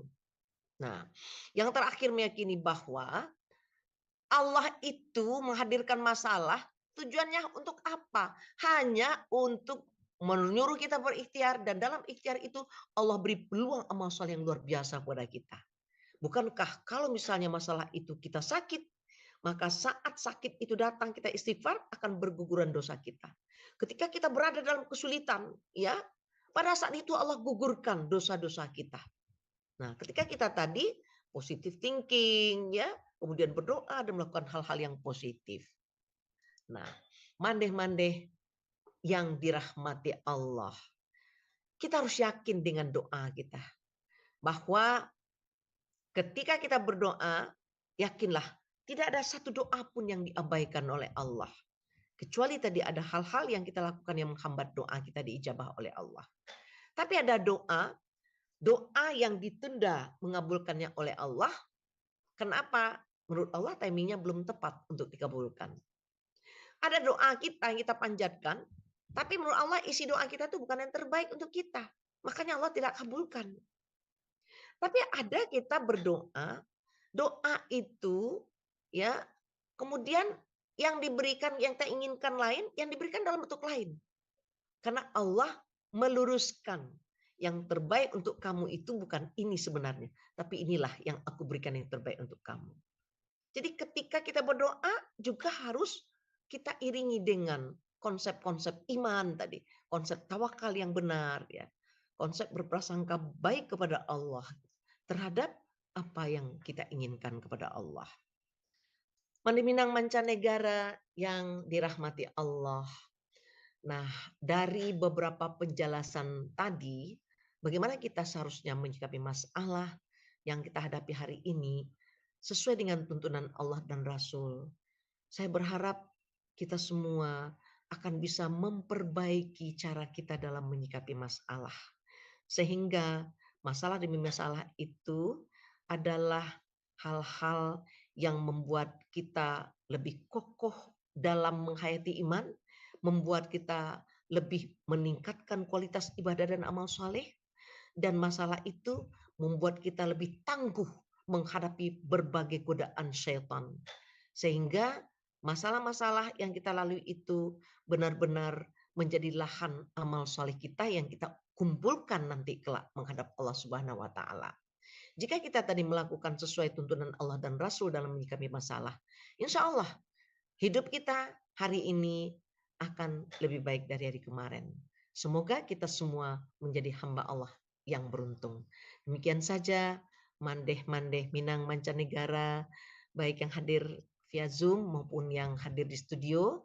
Akhirnya saya mengucapkan mohon maaf jika apa yang saya sampaikan ini tidak berkenan di hati karena keterbatasan saya.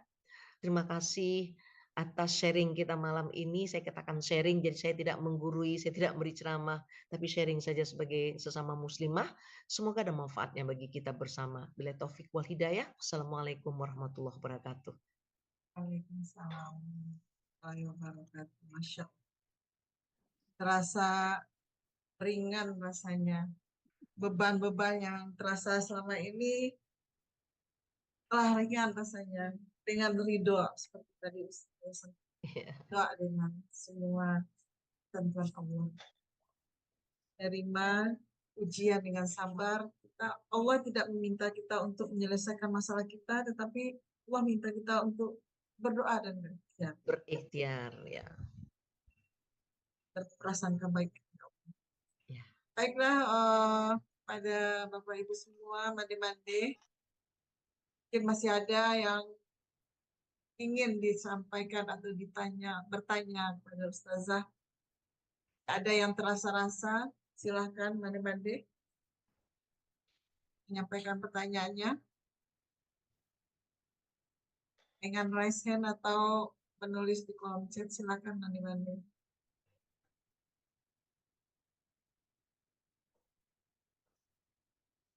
Mande Tati, sudah mau bertanya sepertinya. Silakan Mande Tati.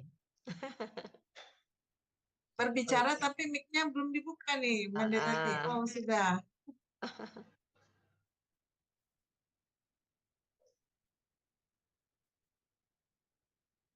Masih Mande, unmute ya. iya. Silakan Mande yang mau bertanya. Kita semua udah masuk ya. Apakah Dari suara terdengar sekarang? Udah, silakan Ya, Mande Tati. silakan Mande. Oh, barusan ada teknik ya. Oke, terima kasih. Luar biasa, sangat menyejukkan dan memberi semangat sekaligus karena kita tahu ya masalah itu adalah kita semua mempunyai masalah. Betul kata Ustazah tadi, setiap orang berbeda-beda. Mungkin yang di Amerika seperti tadi Mande Ben mendapatkan masalah seperti itu, tapi akhirnya mendapatkan jalan keluar yang terbaik. Gitu pula di sini misalnya masalahnya lain dengan di Amerika. Tadi saya sempat mengingat kembali, memang setiap orang punya masalah. Di sini pun ada masalah, tetapi alhamdulillah masalah di Belanda itu karena kita banyak orang Indonesia tidak sehebat seperti di Amerika dalam menjalankan ibadah keagamaan. Yang ingin saya tanyakan Mande Ustazah, kalau kita misalnya ya kembali kita kepada harus bersabar dan ridho atas takdir Allah ya. Tapi kan sebagai manusia kadang-kadang kita susah untuk menerima karena mungkin belum full ridho gitu, masih ada tersisa terganjal gitu. Tetapi kita berusaha. Bagaimana supaya kita ridho kita itu betul-betul jangan nadi mulut tapi keluar sejajar dengan hati kita. Itu bagaimana caranya gitu? Minta diberikan contoh yang terbaik. Ya. Jadi bagus sekali pertanyaan Mande Tati ini ya. Ketika kita punya masalah, tapi butuh proses untuk ridha itu. Butuh proses untuk ridha itu. Nah, yang perlu kita lakukan ketika kita punya masalah itu, jangan sampai kita makin menjauh dari Allah. Tapi berusaha makin mendekat kepada Allah. Nah, makin mendekat. Jadi ibadah kita tingkatkan lagi. Kalau selama ini sebelum punya masalah kita nggak ada sholat tahajud. Sekarang ketika ada masalah, Coba kita tingkatkan, tambah dengan sholat tahajud. Tambah dengan beberapa ibadah lain kita lakukan. Nah, itu satu langkah pertama. Langkah kedua, kita betul-betul bisa melaksanakan taubat yang sesungguhnya, Mandeh Tati. Jadi kita sholat taubat 2 rakaat. Kalau misalnya kita sholat tahajud malam, setelah sholat tahajud kita sholat sunat taubat dulu 2 rakaat sebelum kita tutup dengan sholat witir. Nah, ketika sholat sunat taubat itu kita benar-benar kita memohon ampun kepada Allah atas semua dosa-dosa yang telah kita lakukan gitu. Kemudian kita iringi salat sunat taubat kita itu dengan perbaikan sikap kita terhadap apa yang buruk yang telah kita lakukan itu. Nah, sehari-hari kita banyak mengucapkan istighfar ya. Istighfar itu bagi sesuatu yang ringan, kata-kata yang ringan yang keluar terlontar dari mulut kita. Itu kita lakukan. Mengapa langkah kedua ini perlu kita lakukan? Karena kata Rasulullah, ketika seseorang itu berbuat dosa, satu bintik hitam menutupi kalbunya. Nah, dia berdosa lagi, bintik hitam itu akan terus tambah menutupi kalbunya. Kalau dia dosa-dosa itu sudah banyak, kalbunya tadi sudah hitam pekat. Jadi seperti air aqua yang kita dekatkan ke dekat sebuah lampu, itu air aqua yang tadi udah isinya air kopi yang hitam, cahaya lampu tadi nggak tembus lagi ke dalam botol aqua. Makanya ketika kita punya masalah, kita tidak melakukan langkah 1 dan 2 ini, nah ini akan membuat hati kita itu tidak akan bisa terang menerima hidayah Allah. Apalagi ketentraman tidak akan kita dapatkan. Karena dosa itu kata Rasulullah akan menggelisahkan jiwa manusia. Nah, perbuatan baik dan ibadah itu yang akan menenteramkan batin manusia. Nah, lalu yang ketiga, kita jemput. Kita jemput tadi keinginan kita untuk keluar dari masalah, untuk bisa ridha menerima ini dengan doa kita yang sungguh-sungguh. Ya Allah, Engkau yang memiliki hati hamba ini ya Allah. Engkau yang membolak-balikkan hati manusia ini ya Allah. Jadikan hati hamba ini ya Allah, hati yang ridha menerima ketentuan Engkau ya Allah. Hati yang sabar menerima ujian-ujian dari Engkau ya Allah. Jadi kita jemput dengan doa-doa kita. Nah, itu langkah ketiga. Nah, kemudian ketika kita punya masalah, langkah keempat, kita banyak masuk ke dalam lingkungan atau suasana-suasana yang memang menggiring kita menjadi hamba Allah yang solehah. Nah, jangan kita masuk ke komunitas-komunitas yang ternyata tidak menggiring kita juga menjadi hamba Allah yang solehah. Sementara tadi langkah 1, 2 tidak kita lakukan. Bagaimana mungkin ridha dan sabar itu bisa kita miliki? Nah, begitu ya Mande. Ini Mande, terima kasih. Den mau bertanya ini kayaknya ya. Mande Murni. Sudah terjawab ya. Iya. Pada tadi, pada Mandeben yang udah Ya, silakan Mandeben. Ya, mungkin ada yang lain-lain dari radio, mungkin Mande Murni coba kita. Iya, silakan. Silakan dulu. Ada Bu Asbi, ada pertanyaan dari radio Kebuminang, Magadang Minang, silakan. Tapi belum ada di kolom chat ini. Kalau Mandeben mau ada pertanyaan, silakan. Oke, terima kasih Ustazah, pencerahan yang sangat membimbing sekali. Kalau itu sudah bisa kita lakukan, kita sudah bisa bukan menaklukkan, tapi kita sudah jadi seorang yang diridhoi Allah Subhanahu wa taala. Amin. Amin. Semoga demikian. Karena itu intinya.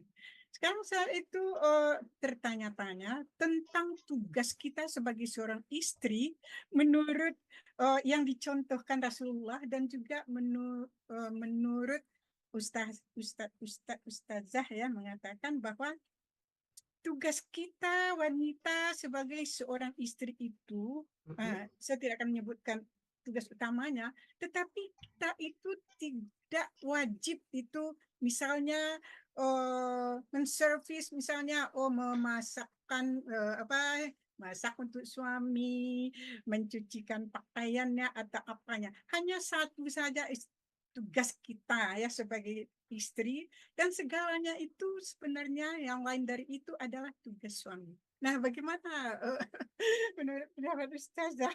Ya, jadi Mande, kalau Rasulullah itu mencontohkan ya, Rasulullah itu adalah sosok kepala keluarga yang paling baik dalam memperlakukan keluarganya. Makanya dalam hadis katakan khairukum li ahli wa ana khairukum li ahli, kata Rasulullah. Nah, sebagai seorang istri yang diinginkan dari tuntunan Allah dan Rasul itu, seorang istri itu adalah patuh pada suaminya. Nah, satu. Yang kedua, seorang istri itu memberikan rasa nyaman, rasa bahagia kepada suaminya dengan sikap dan akhlaknya.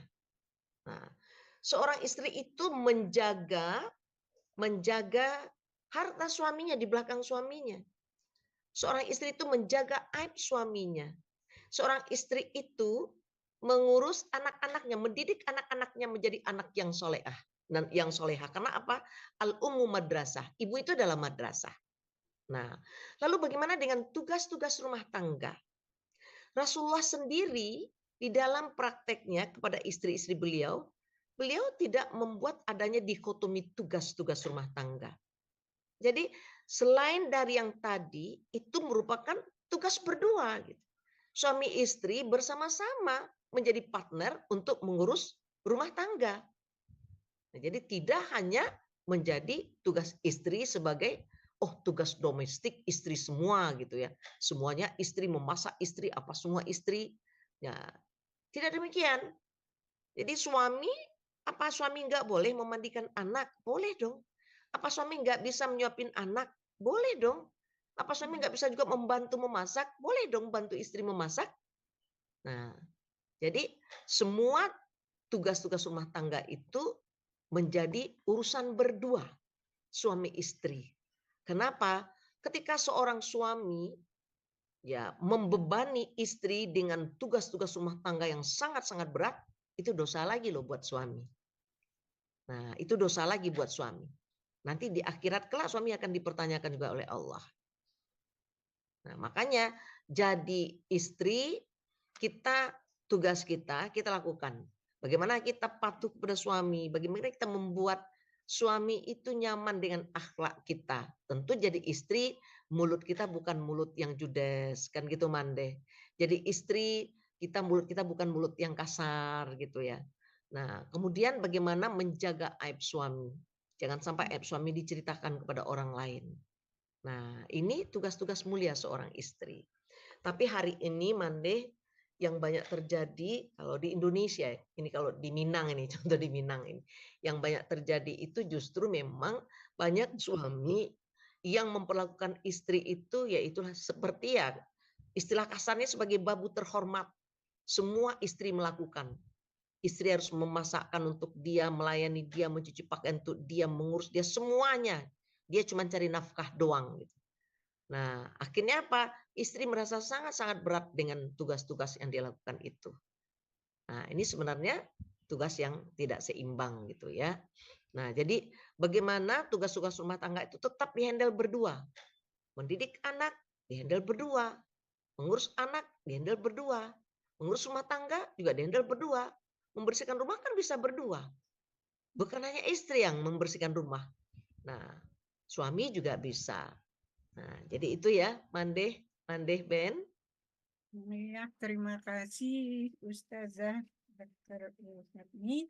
Inilah ya yang kita itu bertentangan dengan adat Minang begitu ya. Adat Minang, tapi adat Minang zaman dahulu.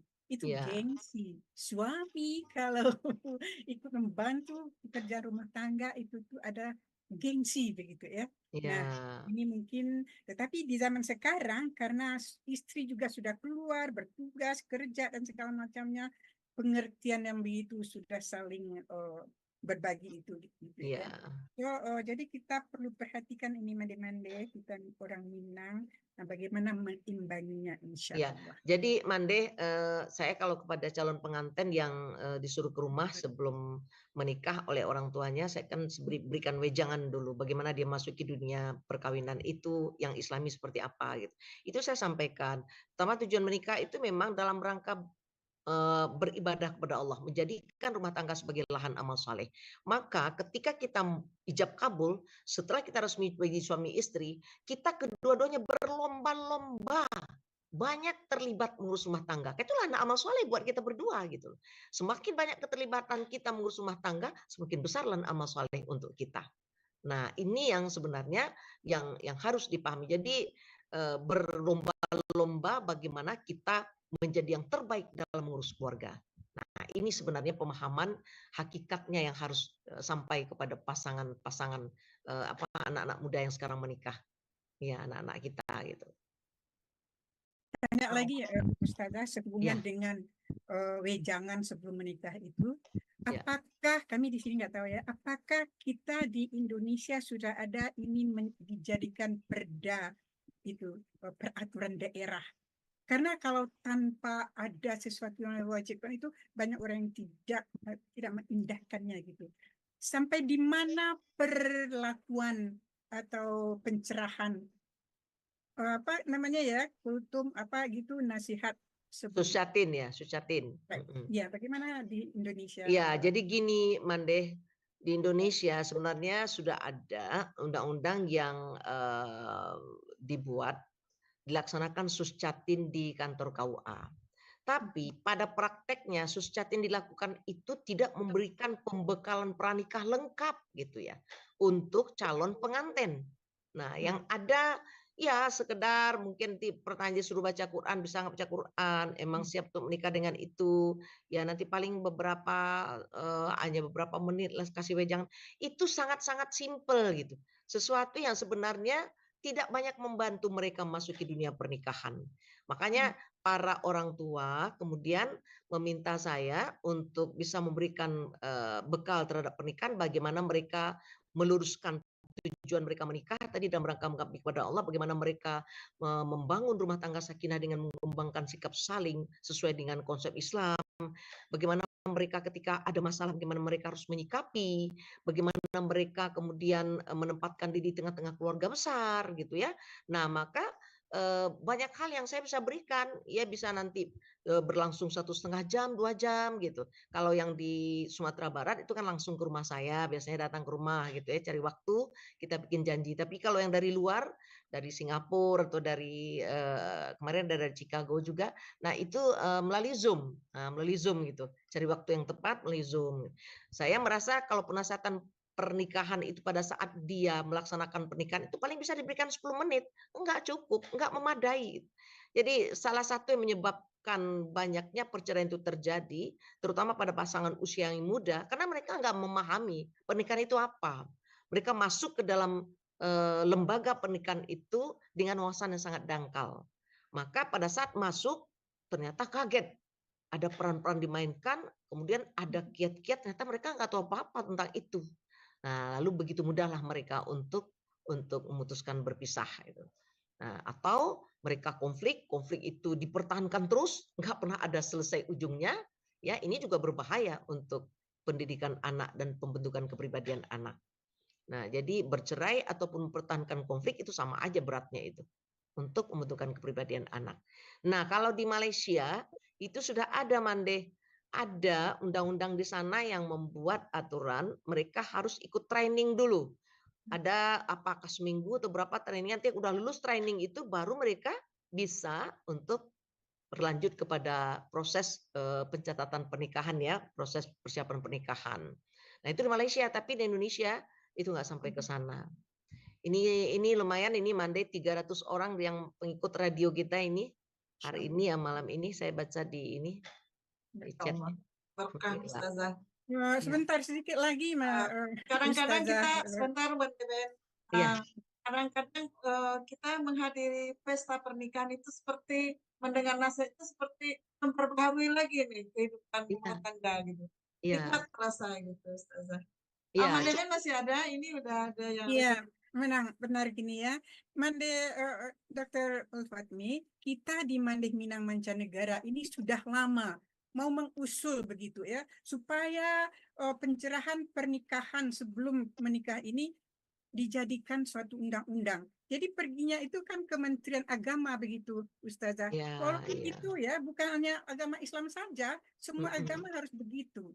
Jadi bagaimana usaha kita memang tidak hanya bicara aja, kita memang ingin berbuat sesuatu begitu. Walaupun Iya, kecil. Jadi sudah. mungkin Jadi kami nanti minta bimbingan atau bagaimana kita follow up hal begini sehingga undang-undang itu juga sampai kepada Kementerian Agama. ya, Gitu tujuan kita, Ustazah. iya Mande. Boleh Mande Ben. Nanti kita coba follow up lagi ya. Bagaimana follow up lagi lah. Bagaimana nanti Susyatin ini dikembangkan akan lebih efektif lagi. Ini ada Bundopit ini. Ya, Insya Allah. Mandepit. ada yang resen lagi. Bundupit, Iya, silakan. Mandepit dari Oh, Florida. yang udah punya pengalaman banyak nih, panjang nih. Silakan, Mandepit. Si Ana punya pengalaman banyak. Menangani tuan dengan baik. Ah, kode pengalaman seketik mengkobatanya. Assalamualaikum warahmatullahi wabarakatuh. Waalaikumsalam warahmatullahi wabarakatuh.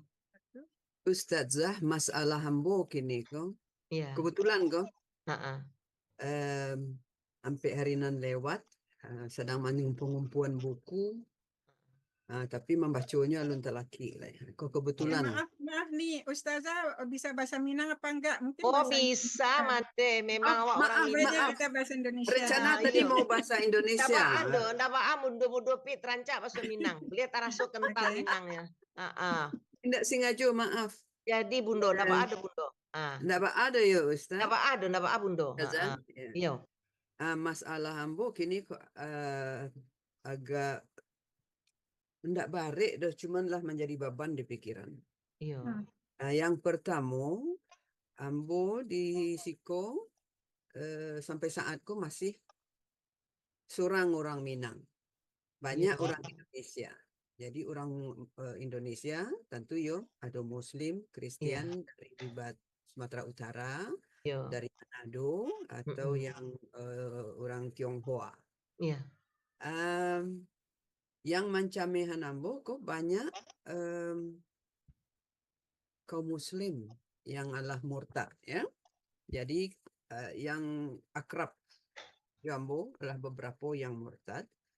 Jadi tahun ke tahun adalah berkurang jo orang Muslim di sekitaran.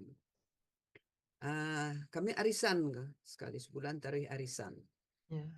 Kini kok lah dibentuk karena lah majority orang Kristen.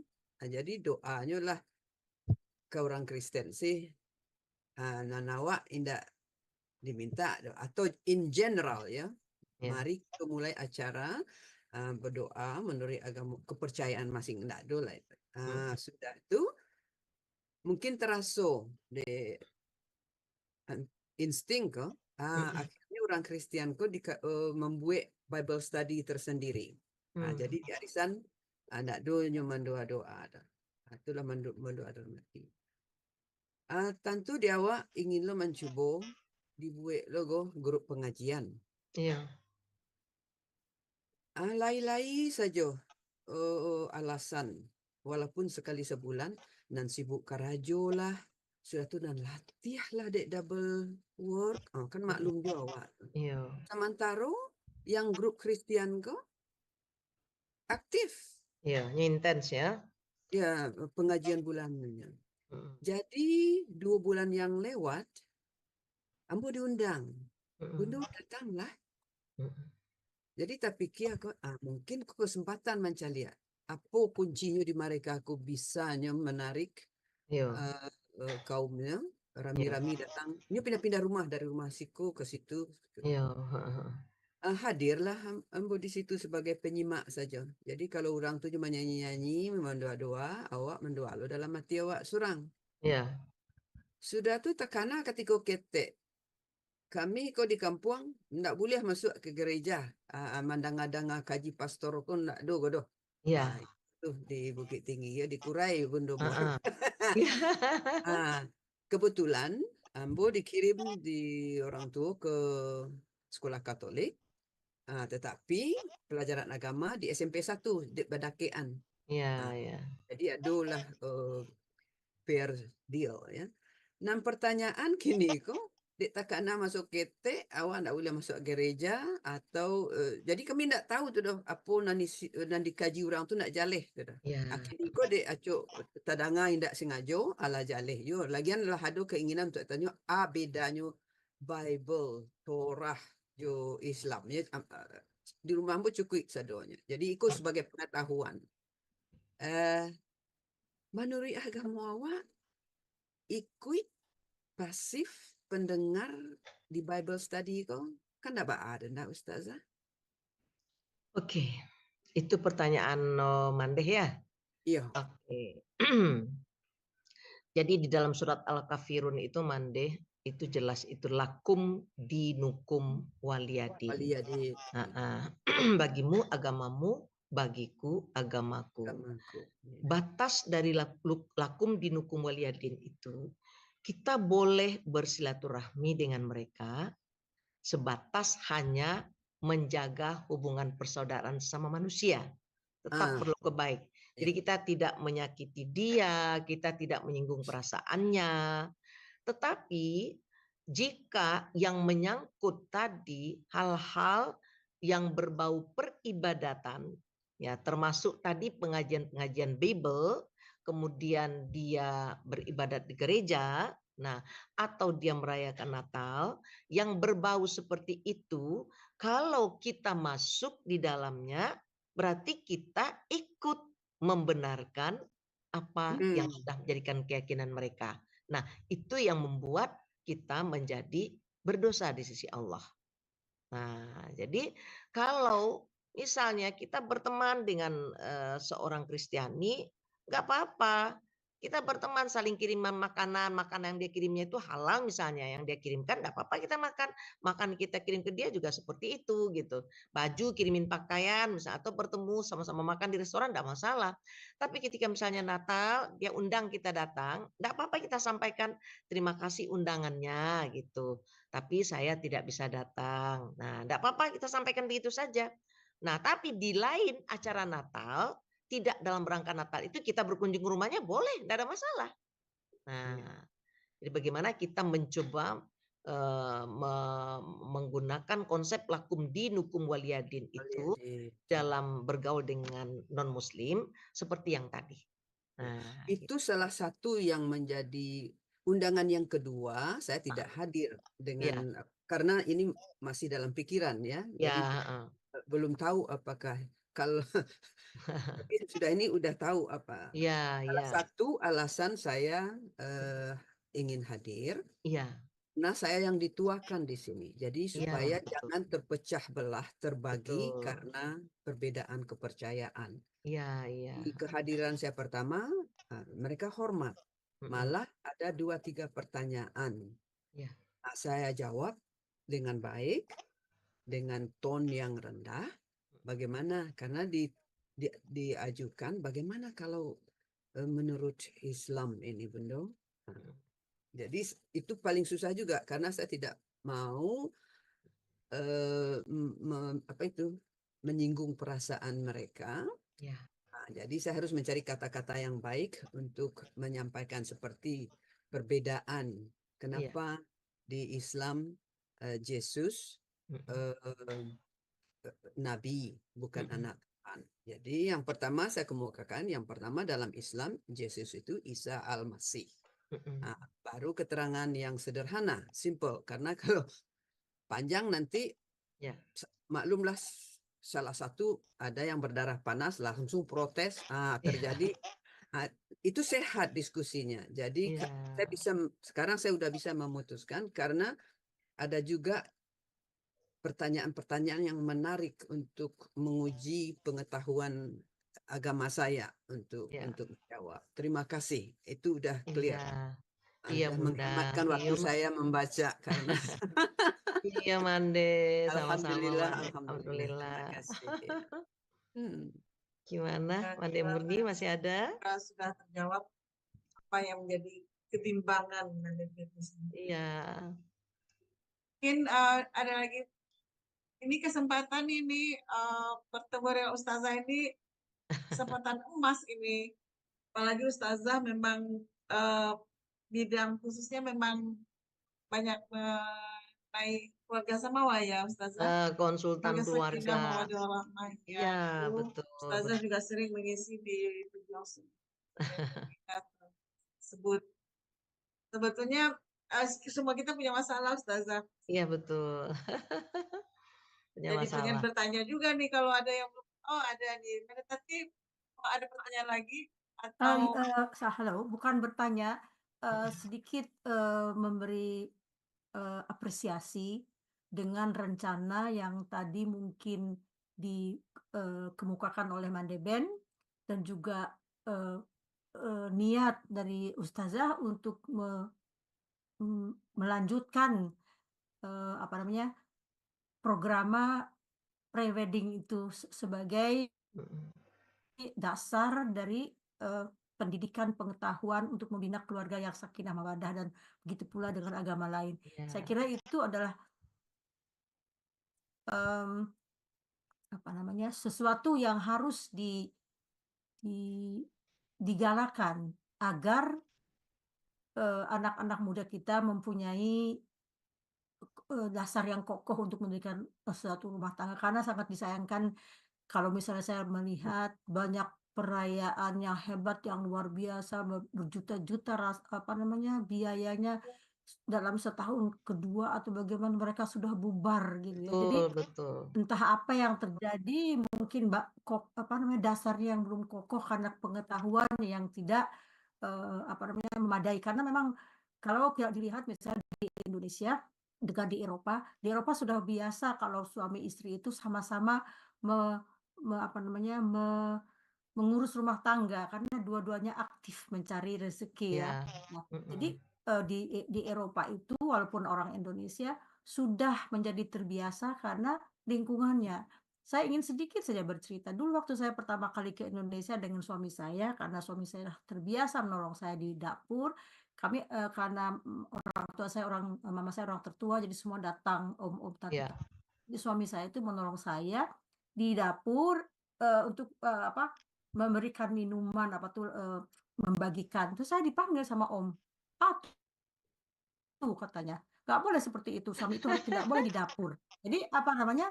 Suami saya jadi kaget. Saya sudah biasa katanya di sana. Jadi mungkin itu yang harus apa digalakan di Indonesia bahwa seorang istri itu juga seorang suami juga tidak ada salahnya menolong seorang istri di rumah tangga karena dicontohkan juga oleh Rasul. Itu yang ingin saya kemukakan. Terima kasih Ustazah. Terima kasih Sama-sama Mande. Mande, insya Allah. Jadi Mande saya sekarang ini Mande sedang insya Allah dalam waktu dekat saya akan sedang menyiapkan sebuah podcast ya problem solving.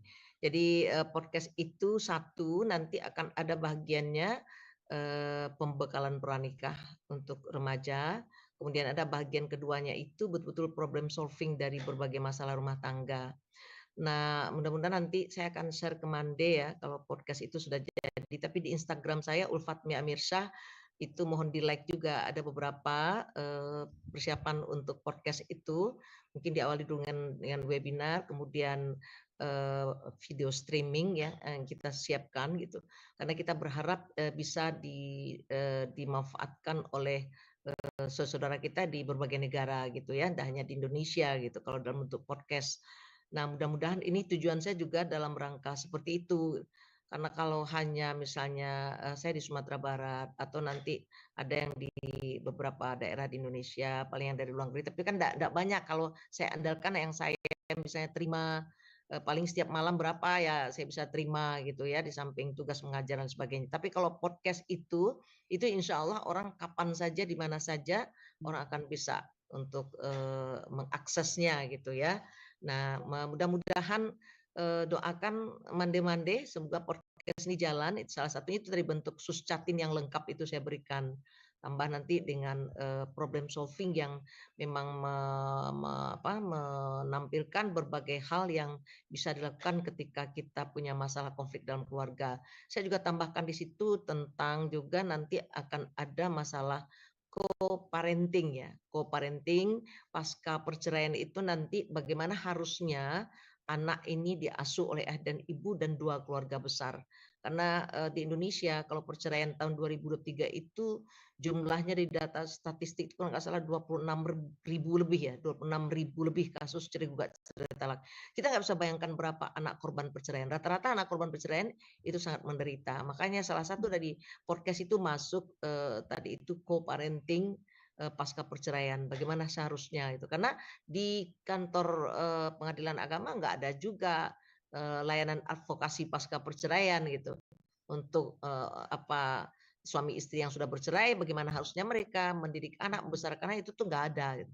Maka kita coba juga bagian ketiga di podcast itu akan ada itu nanti. Mohon doa dan dukungan Mande semua, jadi tolong dilihat nanti di Instagram saya ya, Ulfatmi Amirsyah.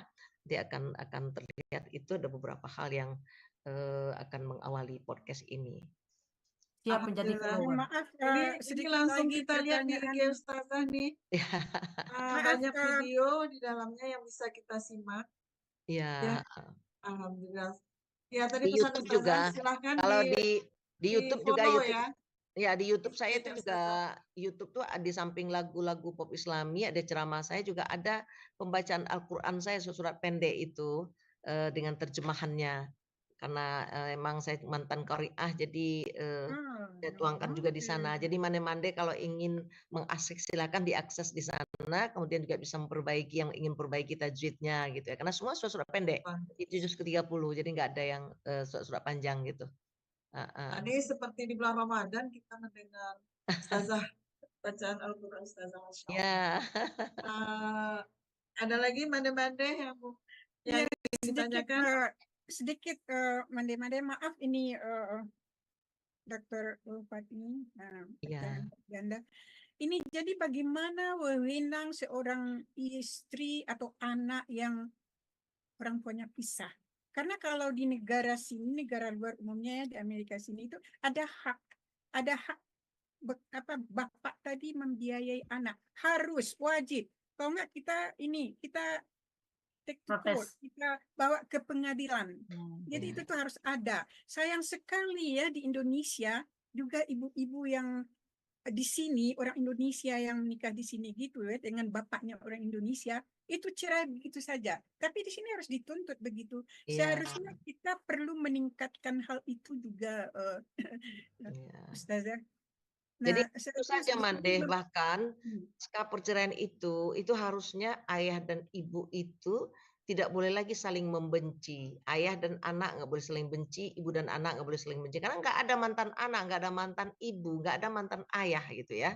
Nah kemudian dua keluarga besar tuh nggak boleh juga saling bermusuhan. Kenapa? Dua keluarga besar itu harus menjadi dua keluarga besar bertanggung jawab juga untuk tadi ikut mengurus anak, mendidik anak ini, mengantarkan dia sampai menjadi orang yang sukses. Nah, tapi yang terjadi tidak demikian, Mande.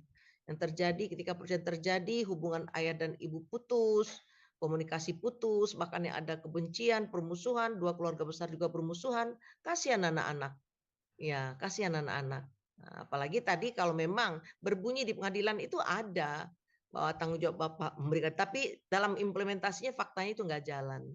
Makanya barangkali undang-undang di Indonesia ini mungkin mulai kita kuatkan begitu ya. Itu harus ada peraturan. Kalau nggak diberi biaya tidak tanggung jawab seorang bapak anaknya ditinggalkan begitu, itu harus bapak ini harus di-take to court, harus dibawa ke pengadilan gitu. Jadi kalau ada undang-undang, si ibu bisa menuntut. Tapi kalau dibiarin begitu, jadi mungkin ya hal ini kita hal-hal begitu tidak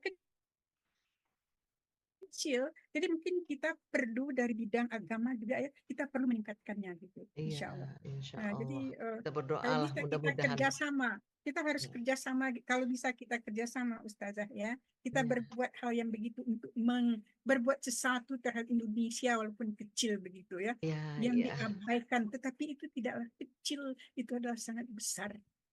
Sepertinya. Terima kasih banyak Ustazah. Kalau kita berlalu-lalu masih banyak lagi yang keluar. Terima kasih banyak atas pencerahannya. Sama-sama Bunda.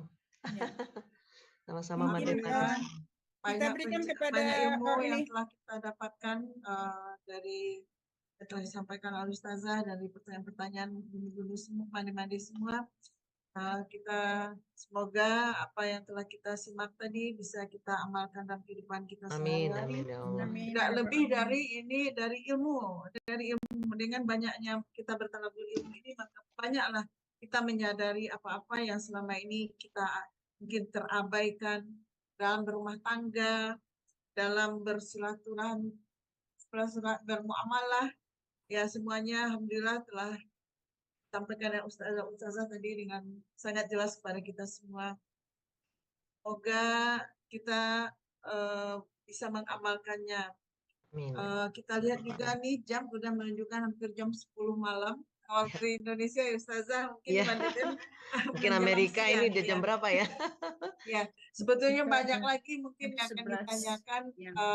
Insya Allah mungkin kita akan mengulang lagi nih acara seperti ini lebih ke mungkin ke topik keluarga gitu, Ustazah. Iya. Ya, kita mengaturkan terima kasih pada Kita minta Ustazah, doa ya. Nah, kepada kita Bapak tutup Ibu dengan semua. doa dari Ya, Ustazah insyaallah. ya insya Allah nanti disampaikan. Kami mengucapkan terima kasih kepada Bapak Ibu semua yang telah hadir bersama menyimak tausiah bersama GoM ini, juga pada pendukung kita Radio Rumah Gadang Minang, Talenta Indonesia yang telah terlibat di sini, kami aturkan terima kasih. Semoga Ustazah selalu diberi kesehatan oleh Allah, Amin. kita bisa membersamai kita lagi di acara yang akan datang, insya Allah. Insya Allah. Saya juga selaku pemandu acara minta maaf, mohon maaf atas segala kekurangan dan kesalahan yang mungkin ada yang tersampaikan di acara ini. Baiklah, untuk selanjutnya untuk sebelum kita menutup dengan doa kafaratul majelis, kita minta kepada Ustazah supaya kita di sini istiqomah menjalankan semua yang telah Ustazah sampaikan ini. Mohon disampaikan juga dengan doa Ustazah buat kami semua. Baik, ya. Ada Ustazah, ya kami mintakan doa buat keselamatan kita semua Ustazah. Baik, mandeh-mandeh Minang semua, mari kita awali doa dengan membaca Al-Fatihah bersama. Al-Fatihah. A'udzubillahiminasyaitonirrajim. Bismillahirrahmanirrahim.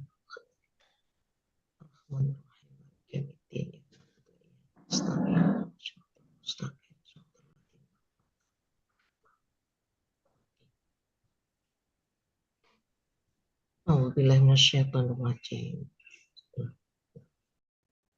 Hamdan na'imin, hamdas syakirin, hamdan yuwafi ni'amahu wa yukafi'u mazidah. Ya Rabbana lakal hamdu kama yanbaghi li jalali wajhikal karim wa 'azimi sultanik. Allahumma ighfir lana dzunubana wa liwalidayna warhamhuma kama rabbayana shaghira. Allahumma ighfir li jami'il muslimina wal muslimat wal mu'minina wal mu'minat al ahya'i minhum wal amwat. Allahumma rabbana la tu'akhidna in nasina aw akhtana. Rabbana wa la tahmil alaina isran kama hamaltahu 'alal ladzina min qablina.